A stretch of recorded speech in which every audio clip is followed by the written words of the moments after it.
அன்பு நண்பர்களுக்கு வணக்கம். am I audible? audible இருக்கா?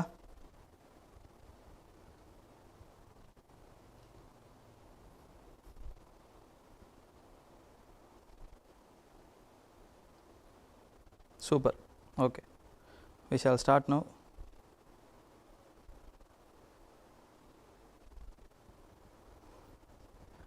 இந்த வாரம் மட்டும் D&D மண்டே அண்ட் டியூஸ்டே வரும். ஓகேங்களா? அடுத்த வாரத்துலேருந்து மறுபடியும் வழக்கம் போல் ஆரம்பிச்சிருவேன்.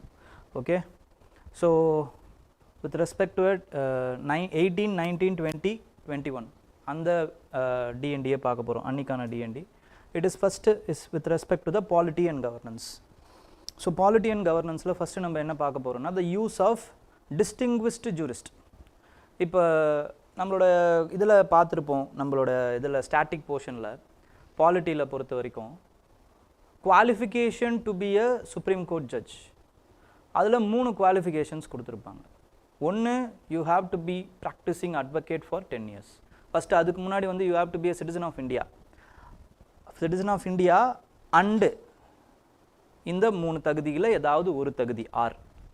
ஃபஸ்ட்டு இது என்னது, 10 years ஆஃப் அட்வொகேட், ஹைகோர்ட்டில் அட்வொகேட்டாக இருந்திருக்கணும். இல்லை 5 years வந்து ஹைகோர்ட்டில் ஜட்ஜாக இருந்திருக்கணும். ஓகேங்களா?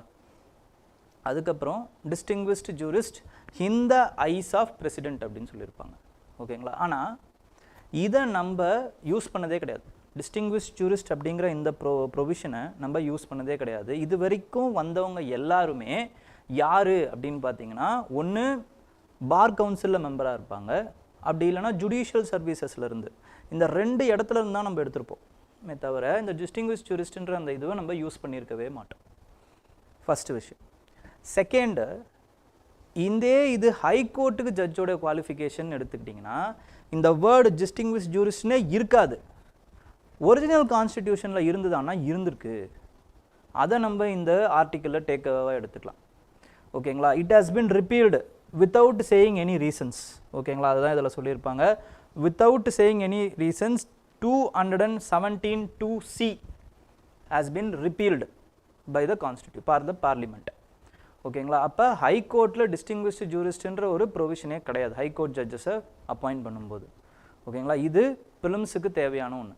ஓகே, செகண்டு, இப்போ இந்த டிஸ்டிங்விஷ்டு ஜூரிஸ்ட்னால என்ன நமக்கு பலன் அப்படின்னா, ஃபஸ்ட்டு இப்போது அப்பாயின்மெண்ட் ஆஃப் த ஜுடிஷியரி எப்படி நடக்குது, by the collegium system.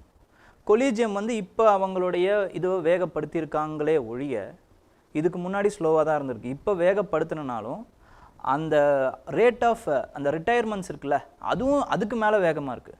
So the filling of slots வந்து கம்மியாக தான் இருக்குது. அதே மாதிரி there is a friction between the government and the judiciary. இந்த ஜுடிஷியரிக்கும் கவர்மெண்ட்டுக்கும் இருக்கிற ஃப்ரிக்ஷன் வந்து இன்னும் it is delaying the appointment of the judges. So இது என்ன ஆகுது, மிச்சம் இருக்கக்கூடிய ஹைகோர்ட்டில் மிச்சம் இருக்கக்கூடிய ஜட்ஜஸ் மேலே எல்லா வழக்குகளும் வந்து தலையில் வந்து விடியுது. So they are working overtime. ஓவர் டைமில் ஒர்க் ஆகும்போது அந்த ஒரு கேஸோடைய மெரிட்டை பொறுத்து அந்த பொருத்தி பார்த்து அதை ஜட்ஜ் பண்ணி அதுக்கப்புறம் அதுக்கான அந்த வெய் பண்ணி அதுக்கப்புறம் அந்த ஜட்ஜ்மெண்ட் கொடுக்குற அந்த குவாலிட்டி வந்து கம்மியாகிறதுக்கு நிறைய வாய்ப்புகள் இருக்குது. ஓகேங்களா? இது பெரிய ப்ராப்ளமாக இருக்குது.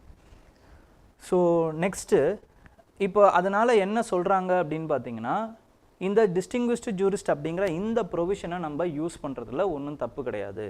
அதில் சில அட்வான்டேஜஸ் இருக்குது. என்னென்ன அட்வான்டேஜஸ் இருக்குது அப்படின்னு பார்த்தீங்கன்னா, இப்போ distinguished jurist will have a special knowledge, specialised knowledge, அப்புறம் ரிசர்ச் வந்து ரிசர்ச் பேஸ்டு கிரிட்டிக்கல் திங்கிங், இதெல்லாம் வந்து அவர் டைவர்சிஃபையான ஏரியாவிலேருந்து அந்த ஸ்பெஷலைஸ்டு நாலேஜ் எல்லாத்தையுமே உள்ளே எடுத்துகிட்டு வர்றதுக்கு வாய்ப்பு இருக்குது. அப்போ அவர் கொடுக்குற அந்த தீர்ப்புகளுமே வந்து டிஸ்டிங்விஷ்டாக, அதுக்கப்புறமா வந்து ரொம்ப எரர் ஃப்ரீயாக இருக்கிறதுக்கு வாய்ப்பு இருக்குது. ஆனால் அதே நேரத்தில் சில சேலஞ்சஸும் இருக்குது. ஏன்னா அவருக்கு கோர்ட் ரூம் ப்ரொசீஜர் என்னன்னு தெரியாது. ஏன்னா அவர் வந்து ஏதாவது ஒரு இடத்துல ப்ரொஃபஸராக இருப்பார், ரிசர்ச் ஸ்காலராக இருப்பார். அப்போ கோர்ட் ரூம் ப்ரொசீஜர், கோர்ட் எப்படி நடத்தப்படும் அப்படிங்கிற அந்த ப்ரொசீஜர் அவருக்கு தெரியாது. அப்புறம் இருக்கிறவங்க ஆல்ரெடி இருக்கிறாங்க பார்த்தீங்களா, அவங்களுக்கு வந்து இவங்க வர்றதுல ஏதாவது ஒரு ப்ராப்ளம் இருக்கும். இப்படி வந்துட்டாங்கன்னா அப்புறம் நாங்களாம் என்ன பண்ணுறது, எங்களோட ஃப்யூச்சர் ப்ராஸ்பெக்ட்ஸ் என்ன ஆகுறதுங்கிற அந்த பயம் இருக்கும். ஸோ இந்த மாதிரி சில விஷயங்கள் இருக்குது. ஓகேங்களா? ஆனாலுமே இதை நம்ம ஏரியா இருக்குது பார்த்தீங்களா, இந்த ஏரியாவை நம்ம இன்னும் வந்து எக்ஸ்ப்ளோர் பண்ணாமல் இருக்கோம். நிறைய நாடுகளில் டிஸ்டிங்விஷ் ஜூரிஸ்ட் அப்படிங்கிற அந்த ப்ரொவிஷன்ஸை யூஸ் பண்ணிக்கிட்டு தான் இருக்காங்க. இப்படி நம்ம யூஸ் பண்ணோன்னா நம்ம ஸ்காலர்ஸ், நம்மளுடைய லா ஸ்காலர்ஸுக்கு ஒரு அங்கீகாரம் கொடுத்தா மாதிரியும் இருக்கும். அதே நேரத்தில் piling up of the cases, கிட்டத்தட்ட 60 லட்சம் கேசஸ் வந்து ஹைகோர்ட்டில் பெண்டிங்காக இருக்கான். ஸோ இவ்வளோ கேசஸை நம்ம அந்த ஆல்ரெடி வந்து இதுவும் சுருங்கி போயிருக்கு. ஓகேங்களா, என்ன சொல்கிறாங்க அப்படின்னா, ஆல்ரெடி அந்த சாங்ஷன்டு ஸ்ட்ரென்த் இருக்குல்ல, அதுவே இந்த கேசஸை இது பண்ணுறதுக்கு கம்மி. அப்படி ஃபுல்லாக ஓடினாலே அந்த சாங்ஷன் ஸ்ட்ரென்த்லேயுமே 45% தான் நம்ம ஃபில்லே பண்ணியிருக்கோம். அப்போ எவ்வளோ கம்மியாக இருக்குது பாருங்கள் நம்மளோட ஸ்ட்ரென்த். ஓகே, அவ்வளோ ஓவர்லோடில் வந்து ஒர்க் பண்ணிகிட்டு இருக்காங்க. அப்போ ஒரு கேஸை டிஸ்மிஸ் பண்ணுறதுக்கு ஆவரேஜ் டைம் ஒரு 7 to 10 to 15 years இப்படி ஆகுது. ஸோ அந்த கேஸ் அதுக்கப்புறம் நடந்தால் என்ன, நடக்கலனா என்னங்கிற மாதிரியான ஒரு விஷயம் வந்துடும். இதை தான் வந்து கரெக்டாக நம்மளோட பிரசிடெண்ட்டும் என்ன சொல்கிறாங்க அப்படின்னு பார்த்தீங்கன்னா, பிளாக் கோட் சிண்ட்ரோம் அப்படிங்கிற அந்த விஷயத்தையும் பேசுகிறாங்க. ஸோ இவ்வளோ விஷயமும் இருக்கிறதுனால நம்ம இந்த டிஸ்டிங்விஷ் ஜூரிஸ்ட் அப்படிங்கிற இந்த ப்ரொவிஷனை எக்ஸ்ப்ளோர் பண்ணுறதுல தப்பு கிடையாதுன்னு இந்த article is saying. Okay, so next is with respect to Lokpal. Lokpal is another important statutory body. It is not a constitutional body. இது ஒரு ஆக்டினால ஏற்படுத்தப்பட்ட பாடி. ஓகேங்களா, இதில் they are criticizing some of the important functionings of the Lokpal. Lokpal வந்து எப்போ உருவாகுது அப்படின்னு பார்த்தீங்கன்னா 2013லேயே வந்து Lokpal ஆக்ட் வந்து பாஸ் பண்ணப்படுதுங்க. ஆனால் லோக்பால் ஆக்ட் பாஸ் பண்ணாலும் டிலேட் அப்பாயின்மெண்ட். எப்போ தான் வந்து ஃபஸ்ட்டு லோக்பாலே வந்து போடுறாங்க அப்படின்னு பார்த்தீங்கன்னா, ஜஸ்டிஸ் பிரியங்கி சந்திர கோஷ் அப்படின்ட்டு is retired judge. He was appointed during 2019. 2013ல் ஒரு விஷயம் ப்ரொவைட் பண்ணப்பட்டதுக்கு 2019ல் தான் வந்து அவர் அப்பாயிண்ட் பண்ணப்படுறாரு. ஏன் இது அப்படின்னா, கவர்மெண்ட் தரப்பில் ஒரு நியாயம் கொடுக்குறாங்க. என்ன அப்படின்னா, there is a panel who has to select, the select committee which has to select the Lokpal chairman. அதில் யார் யார் இருக்காங்கன்னு பாருங்கள். Prime Minister as a chairperson, Prime Minister is a chairperson, and then Speaker of Lok Sabha, Leader of opposition in Lok Sabha, Chief Justice or judge nominated by them, one eminent jurist appointed by the President. இவங்கெல்லாம் அந்த கமிட்டியில் மெம்பராக இருப்பாங்கங்க. ஓகேங்களா, அப்போ இதில் this person is missing during the 16th and 17th Lok Sabha terms. ரெண்டுத்துலேயுமே வந்து எந்த ஒரு அப்போசிஷன் பார்ட்டியும், ஒரு single opposition party 10% of the எம்பிஸ்க்கு மேலே வந்து வச்சில்ல. அப்போ they lacked this provision so that leader of அப்போசிஷனுங்கிற அந்த ஒரு பதவியே வந்து அந்த டைமில் இல்லாமல் போச்சு. அப்போ இல்லாததுனால ஒரு பேனலில் நம்மளால் வந்து இது பண்ண முடியல. But supreme court has set that இந்த மாதிரி ஒரு வேக்கன்சி இருக்கிறதுனாலேயே நீங்கள் ஒரு ஸ்டாச்சுட்டரி பாடியோட சேர்மனை அப்பாயிண்ட் பண்ணாமல் இருக்கக்கூடாது. அதுக்கப்புறம் they are coming up with an amendment which it is saying leader of the single largest party அப்படிங்கிற அந்த ப்ரொவிஷனையும் ஆட் பண்ணுறாங்க. இதுக்கப்புறமா தான் ஆட் பண்ணுறாங்க. ஓகேங்களா, அப்போ ஆட் பண்ணதுனால தான் 2019ல் they have appointed a person. சரி, அதோட நிற்குதா அப்படின்னா, the other staffs has been temporary staffs, permanent staffே கிடையாதுங்க. சரி, அதுக்கப்புறம் என்ன ஆகுது? சரி, இது வரைக்கும் தான் ஓகே. அவர் அந்த first chairperson as retired in 2022. அடுத்த சேர்பர்சன் ரிட்டையர்ட் ஜட்ஜை எப்போ வந்து இது பண்ணுறாங்க அப்படின்னு பார்த்தீங்கன்னா, அடுத்த இதுவை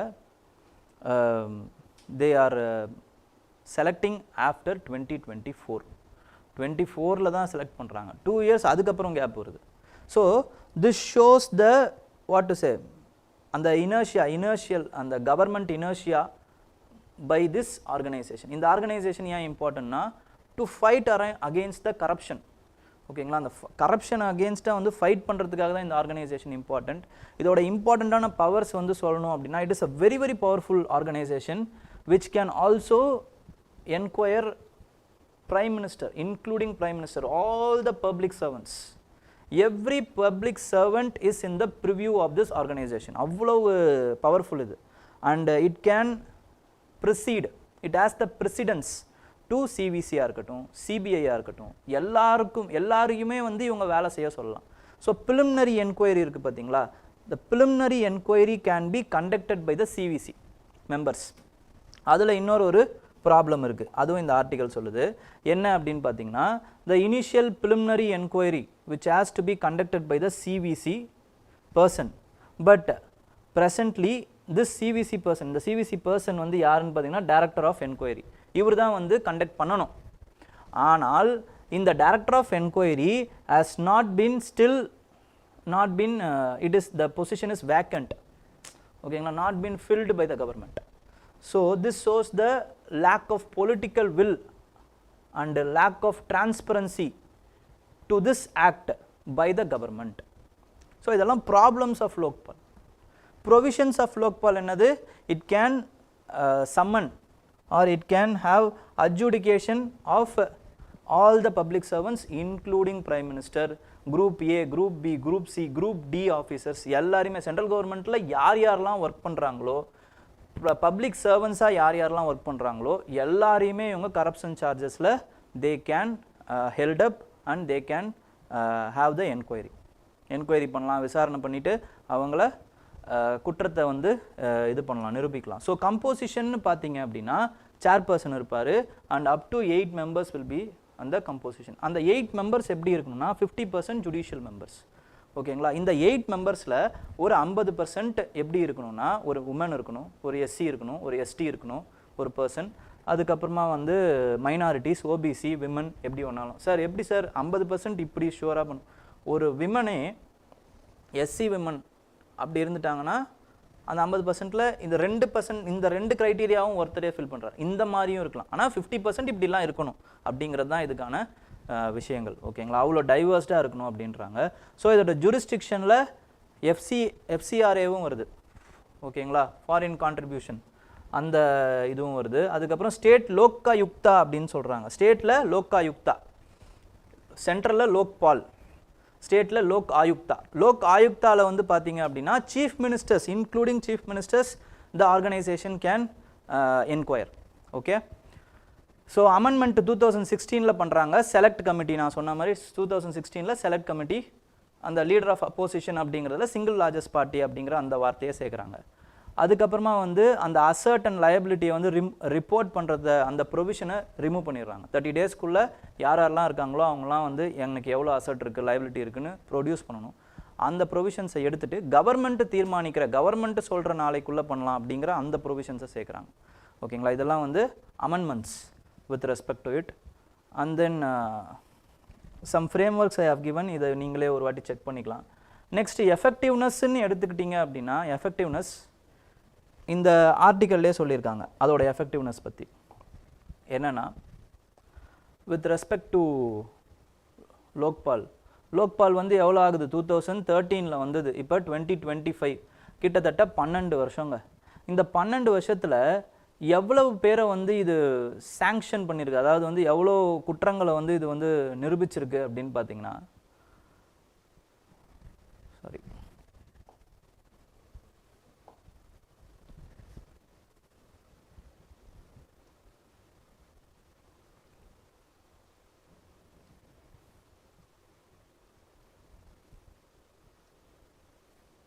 ஜஸ்ட் 24 கேசஸ். இன்வெஸ்டிகேஷனே வந்து 24 கேசஸ் தான், ஓகேங்களா. அதே மாதிரி இதில் இன்னொரு பெரிய லிமிட்டேஷன்ஸ் என்ன அப்படின்னு பார்த்தீங்கன்னா, சூமோட்டோவா, அதாவது தன்னிச்சையாக பிரைம் மினிஸ்டருக்கு எதிராக வந்து எந்த ஒரு என்கொயரியும் இதால் எடுத்து நடத்த முடியாது. யாராவது ஒரு கம்ப்ளைண்ட் பண்ணணும். ஆனால் அந்த கம்ப்ளைண்ட் வந்து ஃபால்ஸ் கம்ப்ளைண்ட்டாக இருந்துச்சுன்னா கம்ப்ளைண்ட் பண்ணுறவருக்கு தண்டனை இருக்குது. அப்போ யார் வந்து முன்னாடி வருவா? அதே மாதிரி there is no secrecy in it. Complaint பண்ணுறவர் ஃபால்ஸா ட்ரூவா அப்படிங்கிறத நிரூபிக்கணும்னா கம்ப்ளைண்ட் பண்ணுறவரோட ஐடென்டிட்டி தெரியணும். அப்போ there is no provision for the protection of the whistleblowers. So இவ்வளவு லிமிட்டேஷன்ஸ் வந்து இந்த லோக்பால் ஆக்டில் இருக்குது அப்படிங்கிறத சொல்கிறாங்க, ஓகேங்களா. அப்போ அப்பாயின்மெண்ட்டும் டிலே ஆகுது, டிரான்ஸ்பரன்சி கிடையாது, ஓகேங்களா. அதுக்கப்புறமா வந்து பொலிட்டிக்கல் வில் இல்லை, பியூரோக்ராட்டிக் இனர்ஷியா இருக்குது. இது எல்லாமே இந்த லோக்பால் ஆக்டில் இருக்குது. ஒரு ஆக்டில் என்னென்னலாம் இருக்கக்கூடாதோ எல்லா லிமிட்டேஷன்ஸும் இதில் இருக்குது, ஓகே. ஸோ இதை இந்த செலக்ட் கமிட்டியை வச்சு ஏதாவது கேள்விகள் வர்றதுக்கு வாய்ப்பு இருக்குது. ப்ரிலிமினரியில், மெயின்ஸில் இது லிமிட்டேஷன்ஸாகவே கேட்கலாம், ஓகேங்களா. Next UGC draft regulation as serious constitutional issues. So UGC இப்போ ரீசெண்டாக என்ன பண்ணியிருக்காங்க அப்படின்னு பார்த்தீங்கன்னா, the appointment and selections of the vice chancellors of university. இந்த ப்ரொவிஷனுக்கு ஒரு ரெகுலேஷன் கொடுத்துருக்காங்க. ஓகேங்களா? ஸோ இந்த ரெகுலேஷன்ஸ் இதெல்லாம் பார்க்கறதுக்கு முன்னாடி சில technical terms we have to be clear. First of all, if there is a law, ஓகேங்களா, law அப்படின்னா law will be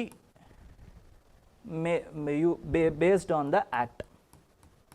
ஓகேங்களா? இந்த ஆக்ட்ங்கிறது எப்போ வரும் அப்படின்னு பார்த்தீங்கன்னா when it has been passed by the two houses of the parliament and this houses of the parliament, Lok Sabha, Rajya Sabha, இதோட நமக்கு மெஜாரிட்டியோட, நமக்கு சிம்பிள் மெஜாரிட்டியோட இல்லை ஸ்பெஷல் மெஜாரிட்டியோட நமக்கு பிரசிடென்ட் கிட்ட போகும். This president will give is assent. அப்போ இந்த அசன்ட்னால ஒரு பில்லு ஆக்டாக மாறுது. இப்போ இந்த ஆக்டில் என்ன சொல்லியிருப்பாங்க, இந்த மாதிரியெல்லாம் பண்ணணும்னு சொல்லியிருப்பாங்களே தவிர இதுக்கு this act will lack rules and regulation. So அந்த how அப்படிங்கிற அந்த பார்ட் இருக்குல்ல, that will be filled by this rules and regulation. So this is called as subordinate legislation. These rules and regulations are called as subordinate legislation. The legislation உடைய subordinate இது. ஓகேங்களா?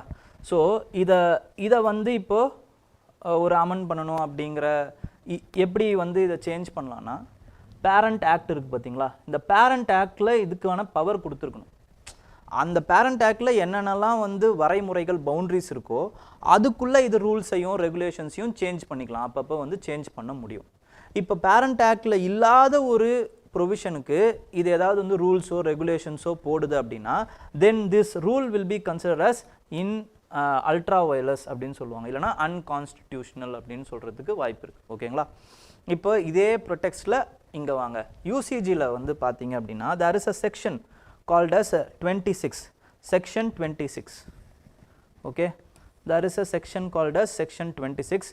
அந்த section 26 என்ன பண்ணுது அப்படின்னு பார்த்தீங்கன்னா UCG empowers the UCG to make regulation for the implementation of the mandate of the act.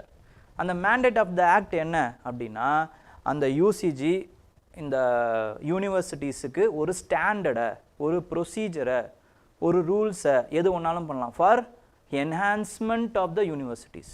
எஜுகேஷனை enhance பண்ணுறதுக்கு என்ன ஒன்றாலும் ரூல்ஸை போடலாம், ரெகுலேஷன்ஸ் போடலாங்கிறது தான் ஒரு விஷயம். ஓகேங்களா? அந்த ஸ்டாண்டர்டை செட் பண்ணுறதுக்கு ஒரு ஆர்கனைசேஷனை கிரியேட் பண்ணுறாங்க, அந்த ஆர்கனைசேஷன் தான் யூசிஜி.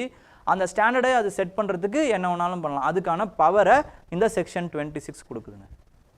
அப்போ இந்த செக்ஷன் 26ல் யூசிஜி இப்போ என்ன பண்ணியிருக்கு அப்படின்னு பார்த்தீங்கன்னா தே ஹவ் என்ஆக்டட் ட்வீக்டு இது செலெக்ஷன் ப்ராசஸ். அந்த செலெக்ஷன் ப்ராசஸில் வைஸ் சான்சலர் இதுக்கு முன்னாடி ப்ரொஃபஸர்ஸாக இருக்கணும். 10 இயர்ஸ் யார் ப்ரொஃபஸர்ஸாக இருக்காங்களோ they were eligible for the vice chancellors அப்படின்னு சொல்லியிருந்தாங்க.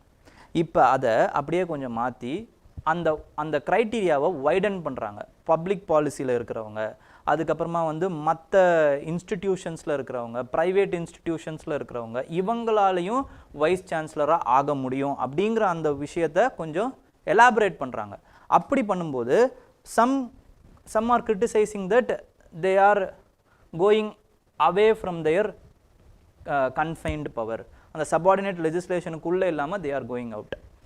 அதுக்கப்புறம் யூனிவர்சிட்டிஸ்னு வரும்பொழுது there is also state universities. Central universities மாதிரியே ஸ்டேட் யூனிவர்சிட்டிஸ் இருக்குது. அப்போ எல்லாத்துக்குமே இது பொருந்தும் அப்படின்னு சொன்னாங்கன்னா they are also traveling into the boundaries of federalism. அப்போ அந்த ஃபெடரல் கேரக்டருக்குள்ளே இவங்க வராங்க. ஸோ இட் இஸ் ஃபெடரல் கான்செப்டையும் வந்து தப்பு நடத்துகிற மாதிரி இருக்குது. So it has been criticised by the opposition ruling states. Federal பிரின்சிபலுக்கு எதிராக இருக்குது, இந்த ப்ரொவிஷன் வந்து ஃபெடரல் பிரின்சிபலுக்கு எதிராக இருக்குது அப்படிங்கிற மாதிரி சொல்கிறாங்க. ஸோ இந்த ஒரு விஷயம் இருக்குது. அப்போ உங்களுக்கு GS2ல் the problems in federal government அப்படின்னு ஏதாவது ஃபெடரலிசம் அப்படின்னு வரும்பொழுது இந்த பாயிண்டெல்லாம் நீங்கள் உங்களால் வந்து எக்ஸாம்பிள்ஸாக எழுத முடியும்.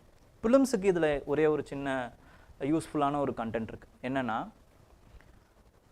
there is article 254. Article 254 speaks about Article 254.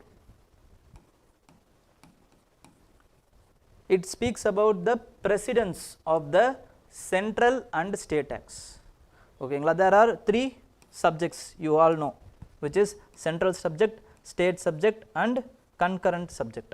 List and solvang, central list, state list, concurrent list.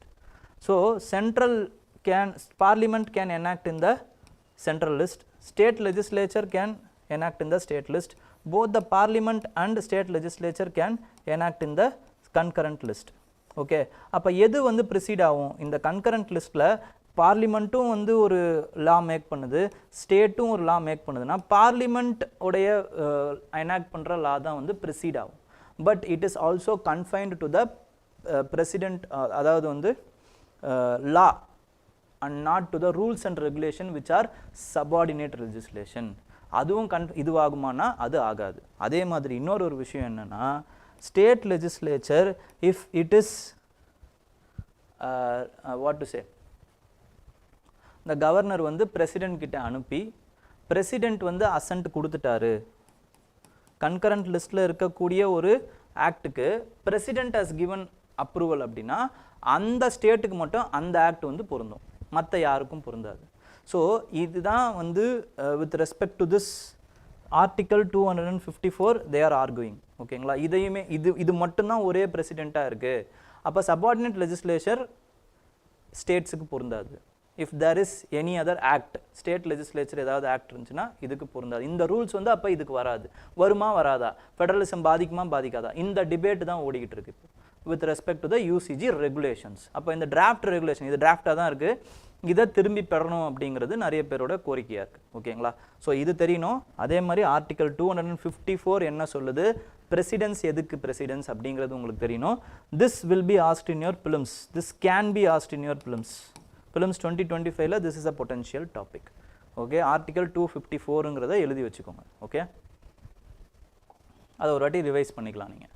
அப்புறம் சம்விதா ஸ்கீம். சம்விதா ஸ்கீம் அப்படின்னு வரும்போது பிரைம் மினிஸ்டர் நரேந்திர மோடி அவர்கள் என்ன பண்ணியிருக்காருன்னா, he has distributed the property cards for rural families. ஓகேங்களா, அந்த சம்விதா ஸ்கீமுடைய இது என்ன அப்படின்னு பார்த்தீங்கன்னா, expansion survey of villages and mapping with improvised technology in village areas. ஓகேங்களா, அப்போ இது எதுக்காக பண்ணுறாங்க, நிறைய வில்லேஜஸில் சில பேருக்கு வந்து வாய் வார்த்தையாக வந்து பாஸ் பண்ணியிருப்பாங்க, இந்த லேண்டு உனக்கு, இந்த லேண்டு உனக்கு.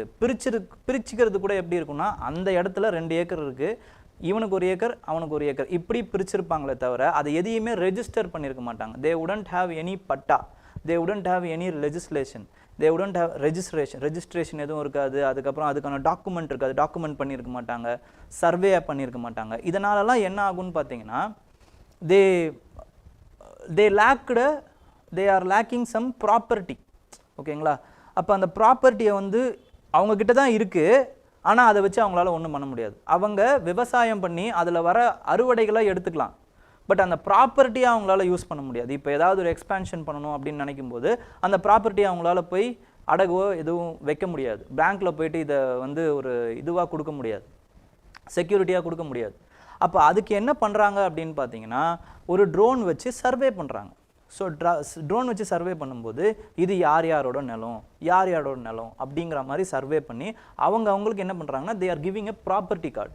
இதனால் என்னென்னலாம் அட்வான்டேஜஸ் இருக்குது அப்படின்னா, இவங்களால் ஃபஸ்ட்டு அது அந்த ரூரல் அந்த எக்கனாமி இருக்குல்ல, அது வளர்கிறதுக்கு நிறைய வாய்ப்பு இருக்குது. ஃபர்ஸ்ட் ஆஃப் ஆல் எப்படி இதை வச்சு அவங்களால லோன் வாங்க முடியும். அதே மாதிரி இந்த ப்ராப்பர்ட்டிக்கு கிராம் சபா என்ன பண்ண முடியும்னா, ஒரு சின்ன டேக்ஸ் மாதிரி கொடுக்க முடியும், ப்ராப்பர்ட்டி டேக்ஸாக வந்து அவங்களுக்கு பண்ண முடியும். ஸோ இந்த மாதிரி நிறைய அட்வான்டேஜஸ் இருக்குது. அதே மாதிரி லீகல் டிஸ்பியூட்ஸ் வராமல் பார்த்துக்க முடியும். வரப்பு உந்துதான்னு அதில் ஒரு பெரிய ப்ராப்ளம் டிஸ்பியூட், சிவில் டிஸ்பியூட் போட்டு அது ஒரு 20 வருஷம் 30 வருஷம் போகும். ஸோ இந்த மாதிரி எந்த ஒரு பிரச்சனையும் இல்லாமல் இருக்கிறதுக்கு இந்த சம்விதா ஸ்கீமை லான்ச் பண்ணுறாங்க. ஓகேங்களா, so surveying and survey of villages and mapping with improvised technology. இந்த இம்ப்ரவைஸ்ட் டெக்னாலஜி ஒன்றும் கிடையாது, ட்ரோன் டெக்னாலஜி வச்சு சர்வே பண்ணுறாங்க. இதை தெரிஞ்சுக்கிட்டிங்கன்னா போதும். ஓகேங்களா, ஸோ அதோட அட்வான்டேஜஸ் என்னன்னு தெரிஞ்சுக்கோங்க. தீஸ் ஆர் த பெனிஃபிட்ஸும் கொடுத்துருக்கேன். And it has been launched in the national Panchayat Raj day. இது மாதிரி தான் கேட்குறதுக்கு வாய்ப்பு இருக்குங்க. ஓகேங்களா, the Samvita scheme has been launched in the National Panchayat Raj Day, which is April 24, 2020. Okay, Panchayat Raj Day.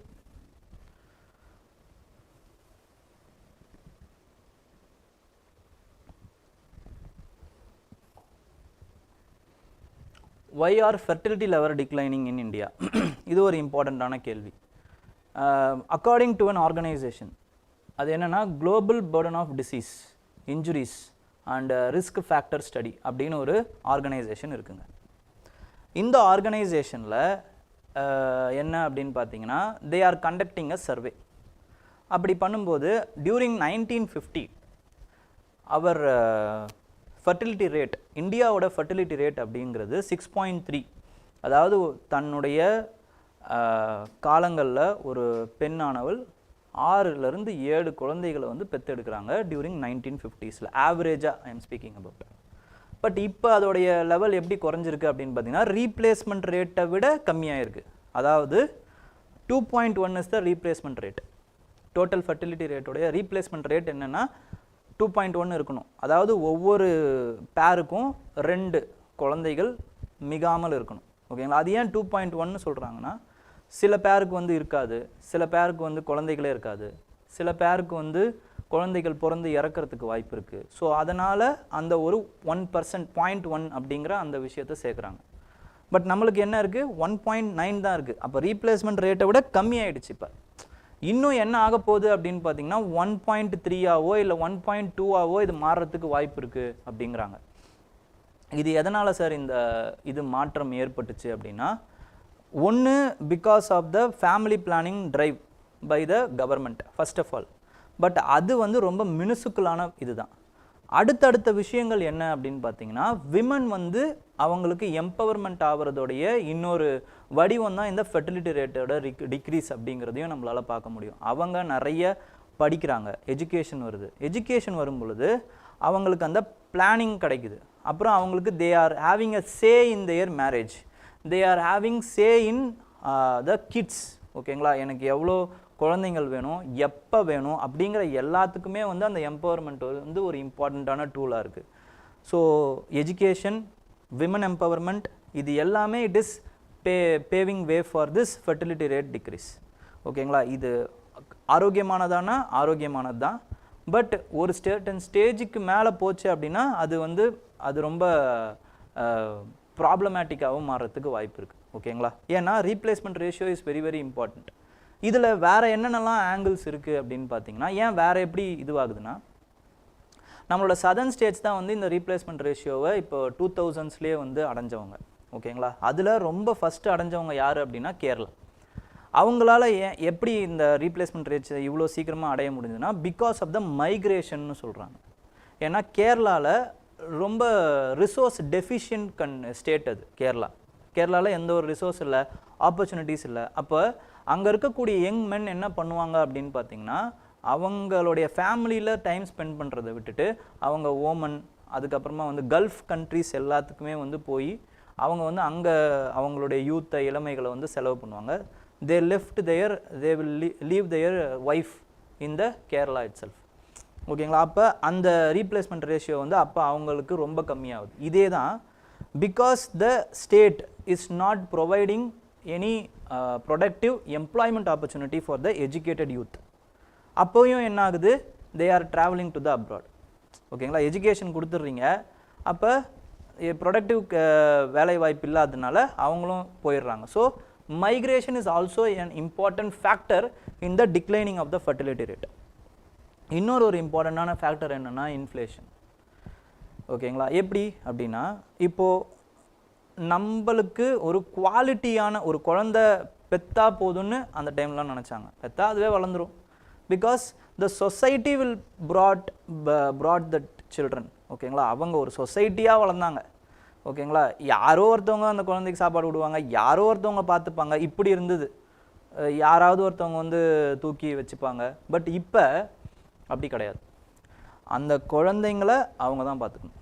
அந்த குழந்தைங்களுக்கு ஒரு குழந்தையாக இருந்தால் மட்டும்தான் அவங்க நினைக்கக்கூடிய அந்த சில விஷயங்களை அவங்களால பண்ண முடியும். இப்போ ஒரு ஃபங்க்ஷன் பண்ணணுன்னாலும் அப்போ தான் பண்ண முடியும். இல்லைனா வந்து ஒரு குழந்தைக்கு எஜுகேஷன் கொடுக்கணுன்னாலுமே அவங்களால அப்போ தான் ஒரு நல்ல எஜுகேஷனை கொடுக்க முடியும். ஏன்னா ஒவ்வொரு ப்ரைவேட்டில் இப்போ நீங்கள் போய் சேர்க்குறீங்க அப்படின்னா 1 லட்ச ரூபாயோ 1.5 லட்ச ரூபாயோ சாதாரணமாக கேட்குறாங்க, வெறும் எல்கேஜிக்கு யூகேஜிக்கு இப்படி. அப்போ அவங்க என்ன நினைக்கிறாங்க அப்படின்னா, this is enough because we can give only quality for that one child. 2 3 நம்மளால வந்து பெற்றுக்கிட்டோம் அப்படின்னா நம்மளால பண்ண முடியாது. So inflation is also playing an important role in the fertility rate. ஓகேங்களா, இது எல்லாமே சேர்றதுனால என்ன ஆகுதுன்னு பார்த்தீங்கன்னா அந்த ஃபெர்டிலிட்டி ரேட் கம்மியாகுது. ஸோ இந்த ஃபெர்டிலிட்டி ரேட் கம்மியாகிறது என்ன சார் பிரச்சனை நமக்கு அப்படின்னா, ஏஜ்டு பாப்புலேஷன் அதிகமாகிடுவாங்க. ஏஜ்டு பாப்புலேஷன்னா அன்ப்ரொடக்டிவ் பாப்புலேஷன்ஸ் அதிகமாகிடுவாங்க. They will not be contributing anything to the economy. ஓகேங்களா, அதுக்கப்புறம் state should sponsor for them also. அதாவது அவங்களுக்கு நிறைய ஹாஸ்பிட்டல் வசதி, அதாவது ஹாஸ்பிட்டல்ஸ் அந்த சர்வீசஸ் இதெல்லாம் வந்து அவங்களுக்கு அதிகமாகிடும். பிபிலேருந்து சுகர்லேருந்து இந்த மாதிரி நான் கம்யூனிகபிள் டிசீஸ் அதிகமாகும், அவுட் ஆஃப் பாக்கெட் எக்ஸ்பெண்டிச்சர் அதிகமாகும். ஸ்டேட் வந்து நிறைய அவங்களுக்கு அந்த இது பார்த்துக்கக்கூடிய அந்த ஒரு பொறுப்பு வந்து ஸ்டேட்டுக்கு அதிகமாகிடும். ஸ்டேட்டுக்கு இவங்க எதுவும் கான்ட்ரிபியூட் பண்ண மாட்டாங்க, ஆனால் இவங்க அவங்களுக்கு அதிகமாக கான்ட்ரிபியூட் பண்ணிடுவாங்க. ஓகேங்களா, so depend population will increase. ஓகேங்களா, அப்போ இதுக்கு என்ன சார் சொல்யூஷன்னா, ப்ரொடக்டிவ், மேக் த எக்கனாமி ப்ரொடக்டிவாக வந்து எக்கனாமியை மேக் பண்ணுறதும், அதுக்கப்புறமா வந்து எல்டர்ஸையுமே வந்து அந்த எக்கனாமிக் ஆக்டிவிட்டியில் வந்து ஈடுபட வைக்கிறது. ஹெல்த்தி எல்டர்ஸ்னு இருப்பாங்க சில பேர், முடியாதவங்க ஓகே, பட் ஹெல்த்தி எல்டர்ஸ் இருக்காங்கல்ல, இவங்களை என்ன பண்ணுறது, இவங்களுக்கு ஏதாச்சும் ஒரு ப்ரொடக்டிவான ஒரு ஆப்பர்ச்சுனிட்டிஸை கொடுக்கறது. இதன் மூலமாக நம்மளால் என்ன பண்ண முடியும்னா we can fight this. ஓகேங்களா, இது எதனால் இம்பார்ட்டன்னா, போன வருஷம் வந்து ஒரு கொஸ்டின் கேட்டிருந்தாங்க, எந்த இதில் வந்து ரொம்ப லோவஸ்ட்டு அந்த ஃபெர்டிலிட்டி ரேட்டை விட கம்மியாக இருக்குது எந்தெந்த கண்ட்ரீஸில் அப்படின்ட்டு. சவுத் கொரியா, இட்டாலி இதெல்லாம் ஆப்ஷன்ஸில் இருந்துச்சு. இங்கேயுமே சவுத் கொரியா பற்றி கொடுத்துருக்காங்க. ஓகேங்களா, இந்த மாதிரி படிக்கும்போது தான் உங்களுக்கு இந்தந்த இதெல்லாம் இருக்குது போல இருக்குன்னு உங்களால் ஆர்கானிக்காக ஞாபகம் வச்சுக்க முடியும். நீங்கள் ரேண்டமாக எந்த ஒரு ஃபேக்டையுமே உங்களால் வந்து ஞாபகம் வச்சுக்க முடியாது. ஓகேங்களா, ஸோ இங்கே இருக்குது பாருங்கள், countries like south Korea which tried to stem the demographic crisis by pumping in millions have failed and fertility rate plunged from 0.78 பாருங்க 0.78 ஒரு கப்பிள் ஒரு குழந்தைய கூட பெற்றுக்கல. ஓகேங்களா, 2.73. இது இல்லாமல் கப்பிள்ஸோட சாய்ஸும் இருக்குது. அதே மாதிரி எங்களுக்கு குழந்தையே வேணாம், ஃபஸ்ட்டு நாம் இருவர் நமக்கு இருவர், இப்போ ஒருவர் ஆனாங்க, அப்புறம் நாமே குழந்தை, நமக்கு எதுக்கு குழந்தை அப்படின்னு ஆயிடுவாங்க. ஓகேங்களா, ஸோ இதுவும் ஒரு காரணம் இருக்குது. அதே மாதிரி ரைசிங் இன்ஃபர்டிலிட்டி ரேட் கூட ஒரு காரணமாக சொல்கிறாங்க. Because of our what is lifestyle, கண்டதையும் சாப்பிட்றோம். ஓகேங்களா, கண்ட நேரத்தில் தூங்குகிறோம், ப்ரெஷரு, ஒர்க் ஸ்ட்ரெஸ்ஸு. ஓகேங்களா, ஸோ இந்த மாதிரி எல்லாமே இருக்கிறதுனாலயே நம்ம லைஃப் ஸ்டைல் டிசீசஸ் எல்லாம் வர்றதுனாலையும் இன்ஃபர்டிலிட்டி லெவலும் இன்க்ரீஸ் ஆகுது. அதே மாதிரி கஷ்டப்பட்டு குழந்த உண்டானாலும் abortions rate is also increasing. அது நிற்க மாட்டேங்குது. ஓகேங்களா, ஸோ இவ்வளவு ப்ராப்ளம்ஸ் வந்து ஃபேஸ் பண்ணுறாங்க. Okay, with respect to environment, water hyacinth threatens the livelihood of Kenyan lake. And the Kenyan lake, water hyacinth is an invasive species. ஓகேங்களா, according to a report, invasive species report which is published by Intergovernmental Panel on Biodiversity Ecosystem, it is equivalent to the IPCC of climate change. ஓகேங்களா, அவங்க என்ன சொல்கிறாங்கன்னா, the world's most vigorous invasive species is water hyacinth. ஓகேங்களா, ஆகாய தாமரை தான் water ஹயாசின்த், வேறு ஒன்றும் கிடையாது. ஸோ இது என்ன பண்ணும் அப்படின்னா, it will block the sunlight. இந்த பிளாக் த சன்லைட், சன்லைட்டை வந்து பிளாக் பண்ணும்போது ஆட்டோமேட்டிக்கலி இந்த கீழே இருக்கக்கூடிய அந்த biodiversity will get affected because of the loss of oxygen. இந்த டிசால்வ்ட் ஆக்சிஜன் அவங்களுக்கு கிடைக்காது. அப்போ டிசால்வ்ட் ஆக்சிஜன் கிடைக்கல அப்படின்னா hypoxia like situation will happen. இது எதனால் ஆகுது? Because of eutrophication. ஓகேங்களா, the invasive species plus eutrophication will create the perfect hypoxia like situation. இது எங்கே இருக்குது அப்படின்னா Kenyan river, Kenyan lake is in which is Naivasha. அப்போ இதை பிளேசஸ் இன் நியூஸில் கேட்குறதுக்கு வாய்ப்பு இருக்குது. Lake Naivasha, places in news, country Kenya. ஓகேங்களா, ஸோ இப்படி கேட்கலாம். ஓகேங்களா, அதுக்கப்புறமா வந்து there is also they are native, this water hyacinth is a native to South America. ஓகேங்களா, சவுத் அமெரிக்காவுக்கு இதோட native. Okay, next there is also another important lake Victoria. இந்த லேக் விக்டோரியா இருக்குல்ல, this is having borders between 3 countries. So இதுவும் இந்த ஸ்டேட்மெண்ட்டும் உங்களுக்கு தெரியணும். ஏன்னா லேக்ஸ் அதோடைய இம்பார்ட்டன்ஸ்னு கொடுத்துட்டு இந்த ஃபேக்ட்லாம் சில ஃபேக்ட்லாம் இருக்குங்க. இந்த ஃபேக்ட்லாம் உங்களுக்கு தெரிஞ்சு தான் ஆகணும். For example world's deepest lake எது, tallest highest lake navigable lake எது, for example lake Titicaca, lake largest lake எது, அதுக்கப்புறம் வந்து சால்ட்டியஸ்ட் லேக் எது, இப்படி கேட்குறதுக்கு வாய்ப்பு. இந்த மாதிரி சொல்லிடுவாங்க. ஓகேங்களா. அதே மாதிரி lake Victoria is sharing its borders with 3 countries. இல்லைனா lake Victoria is sharing borders with 3 countries. which are the following African countries ன்னு கொடுத்து first Uganda, second Kenya, third Tanzania, இப்படி அப்புறம் ஃபோர்த் வந்து வேறு ஏதாவது Congo, republic of Congo, democratic republic of காங்கோன்னு கொடுத்தாங்கன்னா அப்படியும் கேட்குறதுக்கு வாய்ப்பு இருக்குது. ஸோ ஒரு விஷயம் கரண்ட் அஃபேர்ஸில் வருது அப்படின்னா அதை எந்தெந்த ஆங்கிள்லாம் படிக்க முடியுமோ அப்படிலாம் படித்து வச்சுக்கோங்க. Okay. Next, endangered Indian grey wolf gives birth to 8 pups. ஓகேங்களா. எங்கே அப்படின்னா பேங்காப்பூர் உல்ஃப் சாங்சுரி. பேங்காப்பூர் வந்து எங்கே இருக்குன்னா கர்நாடகாவில் இருக்குது. It is Indian grey wolf வந்து என்டேஞ்சர்டாக இருக்குங்கிறது ஞாபகம் வச்சுக்கோங்க. இதில் வேறு எதுவும் இம்பார்ட்டன்டான நியூஸ் கிடையாது. Okay. Next, international relations. International ரிலேஷன்ஸை பொறுத்த வரைக்கும் there is a ceasefire agreement with respect to Gaza Strip. 2025 ஒரு உருப்படியான ஃபஸ்ட்டு விஷயம் நடக்குது அப்படின்னா இந்த சீஸ்ஃபயர் அக்ரிமெண்ட்டை நம்ம சொல்லலாம். ஓகேங்களா. இது 3 ஸ்டேஜஸாக வந்து நிறைவேற்ற போகிறாங்க. ஃபஸ்ட்டு ஸ்டேஜில் அவங்க வந்து இப்போது ஹமாஸ் வந்து அவங்க ஒரு 1/3 ஆஃப் த ஹாஸ்டேஜஸ் அவங்க வச்சுருக்கிறவங்க யார் யாரெல்லாம் உயிரோடு இருக்காங்களோ அதில் 1/3 வந்து அவங்க ரிலீஸ் பண்ணணும். இவங்க வந்து அதே மாதிரி வந்து பாலஸ்தீனியன்ஸ் யார் யாரெல்லாம் வந்து சிறை பிடிச்சி வச்சுருக்காங்களோ அவங்கள கொஞ்சம் கொஞ்சமாக ரிலீஸ் பண்ணணும். அதுக்கப்புறம் தே வில் வெஸ்டர்ன் காசாலேருந்து நார்தன் காசாலேருந்து இவங்க வெளில போயிடுவாங்க. அந்த இஸ்ரேலி டிஃபென்ஸ் ஃபோர்ஸ் வந்து வெளில போவாங்க. ஸோ இப்படி first phase. Second phase will be வந்து என்ன அப்படின்னு பார்த்தீங்கன்னா மிச்சம் இருக்கக்கூடிய அந்த விஷயங்கள், அதாவது இருக்கிற இடத்துலேருந்து மொத்தமாகவே வெளில போயிட்டு ரெண்டு பேருக்கும் எனிமி இல்லை அப்படின்லாம் டிக்ளேர் பண்ணிக்கணும். அதுக்கப்புறம் தேர்ட் ஃபேஸ், அதுக்கப்புறம் முடிவு பண்ணிப்பாங்க. இதுதான் வந்து ஃபேஸஸ் ஆஃப் சீஸ்ஃபயர். இதே விஷயத்தை தான் 8 மாதத்துக்கு முன்னாடியே வந்து ஹமாஸ் வந்து அறிவித்தாங்க. ஆனால் it has not been accepted by the Israeli prime minister Benjamin. ஏன் அப்போ அக்செப்ட் பண்ணல, இப்போ ஏன் அக்செப்ட் பண்ணுறாங்க அப்படின்னா the position of Israel comparing to the 8 months it has improved a lot because there is a thing called as axis of resistance. ஓகேங்களா. axis of resistance by Iran. axis of resistance அப்படிங்கிறது axis of resistance இந்த டேர்மை வந்து கேட்கறதுக்கு வாய்ப்பு இருக்குங்க preliminary-ல. axis of resistance by Iran which is nothing but its defense, forward